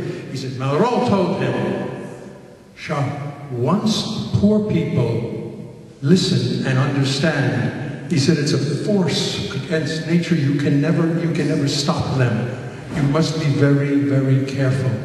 You have to use more finesse. So what did de Gaulle do? He bribed the leaders of the two major unions, the Communist Party unions, to shut down the revolution, send the workers back to work.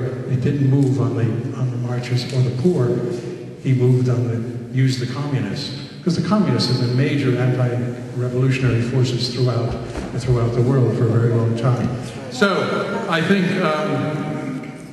that's where we are. I think it is, in my view, necessary that we form this commission and we give it subpoena power, that we be able to subpoena former officers of government who will be out of office in 2009, and we put them under oath, and if they don't appear, we have the wherewithal to cite them for contempt and go after them and humiliate them in the eyes of the world. That's the first step. And if they do appear and they refuse to answer questions, humiliate them on the stand and let the world see their evasiveness and let them see their pretense of national security reasons for not answering questions. And that can call this whole thing forward again. But subpoena power is important. And that's why we need to have a referendum. And we need to have a commission that has a very important standing in terms of who they are. And this is an issue for the world, not just New York. New York's the cutting edge. New York is the priority. There's no question about that in terms of the event. But we must have people from all over the world. Over 80 nations lost people in 9/11. We must bring the whole world into this effort. And there is a great deal of interest in other countries in sharing in it. So we must do it as the first step to reclaiming this republic. The first step to reclaiming this republic, right? And so I think that's the business that we're about. It's lawful, no matter what they may say. They may say it's seditious. We're calling for revolution. No, we're calling for reconstruction, and we're calling for it in a lawful way. I think it's essential to keep your eyes on the short-term formation of this commission and in the long term, the reconstruction of this nation. Now, this man I talked about earlier, his death the anniversary of his death happened recently. And some of us mourned his passing in the mountains of Bolivia. But he would say, don't mourn, organize. Right, right. And that's the critical thing. Don't mourn, organize. Because this struggle will last until the rights of the wretched of the earth are gained and that there is victory. And in his words, hasta la victoria siempre por los pobres de la tierra. For the poor people of the earth. Let's carry this struggle forward. Thank you.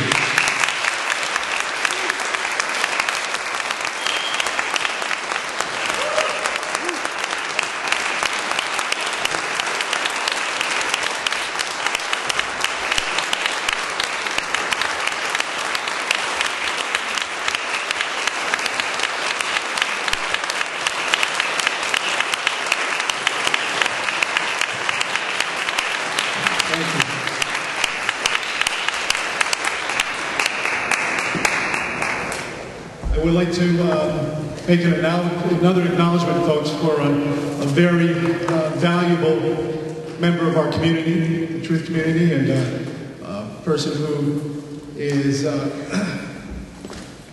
definitely dedicated. Just spent over a week in Louisiana tracing down a story very connected to 9/11, having to do with possibly the only death that has occurred to someone who tried to blow the whistle about what he knew. And this gentleman has got a great store in a coffee shop in Brooklyn called Vox Pop, and Sandra Hicks. We're so glad to have you. Stand up.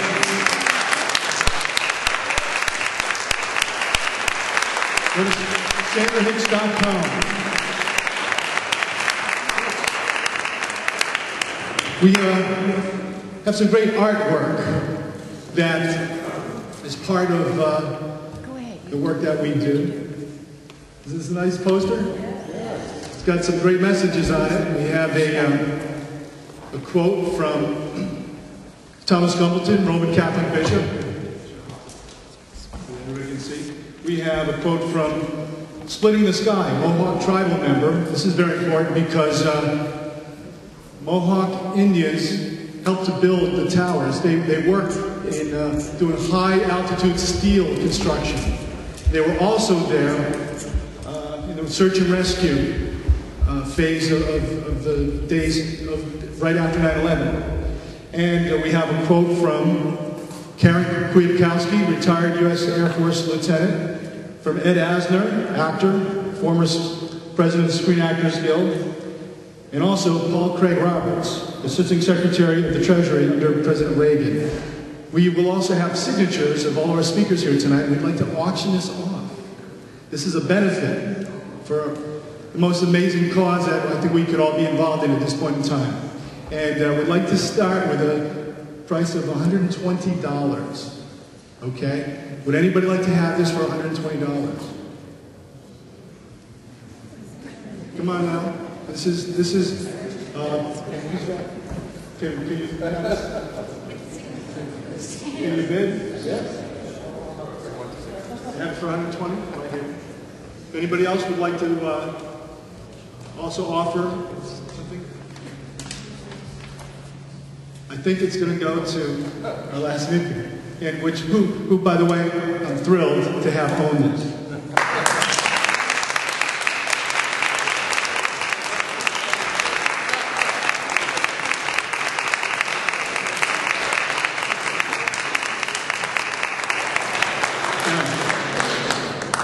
If anybody really, wants to double think this, we have an opportunity. I want to say thank you so much, deep heartfelt thanks to all our speakers tonight, all our wonderful speakers, for your heart, your sharing, your commitment to hanging through with this just very, very powerful and special event. And Ray McGovern, Kathy Davis, William Pepper, Patty Cassandra, Lori Van Arkin, Richard Green, Frank Morales, Christie Ebersole. Thank you. Thank you all so much. Thank you to everybody who helped. Thank you to the audience. You've been wonderful. We totally appreciate it. And stay tuned. Stay tuned. NYC911initiative.org.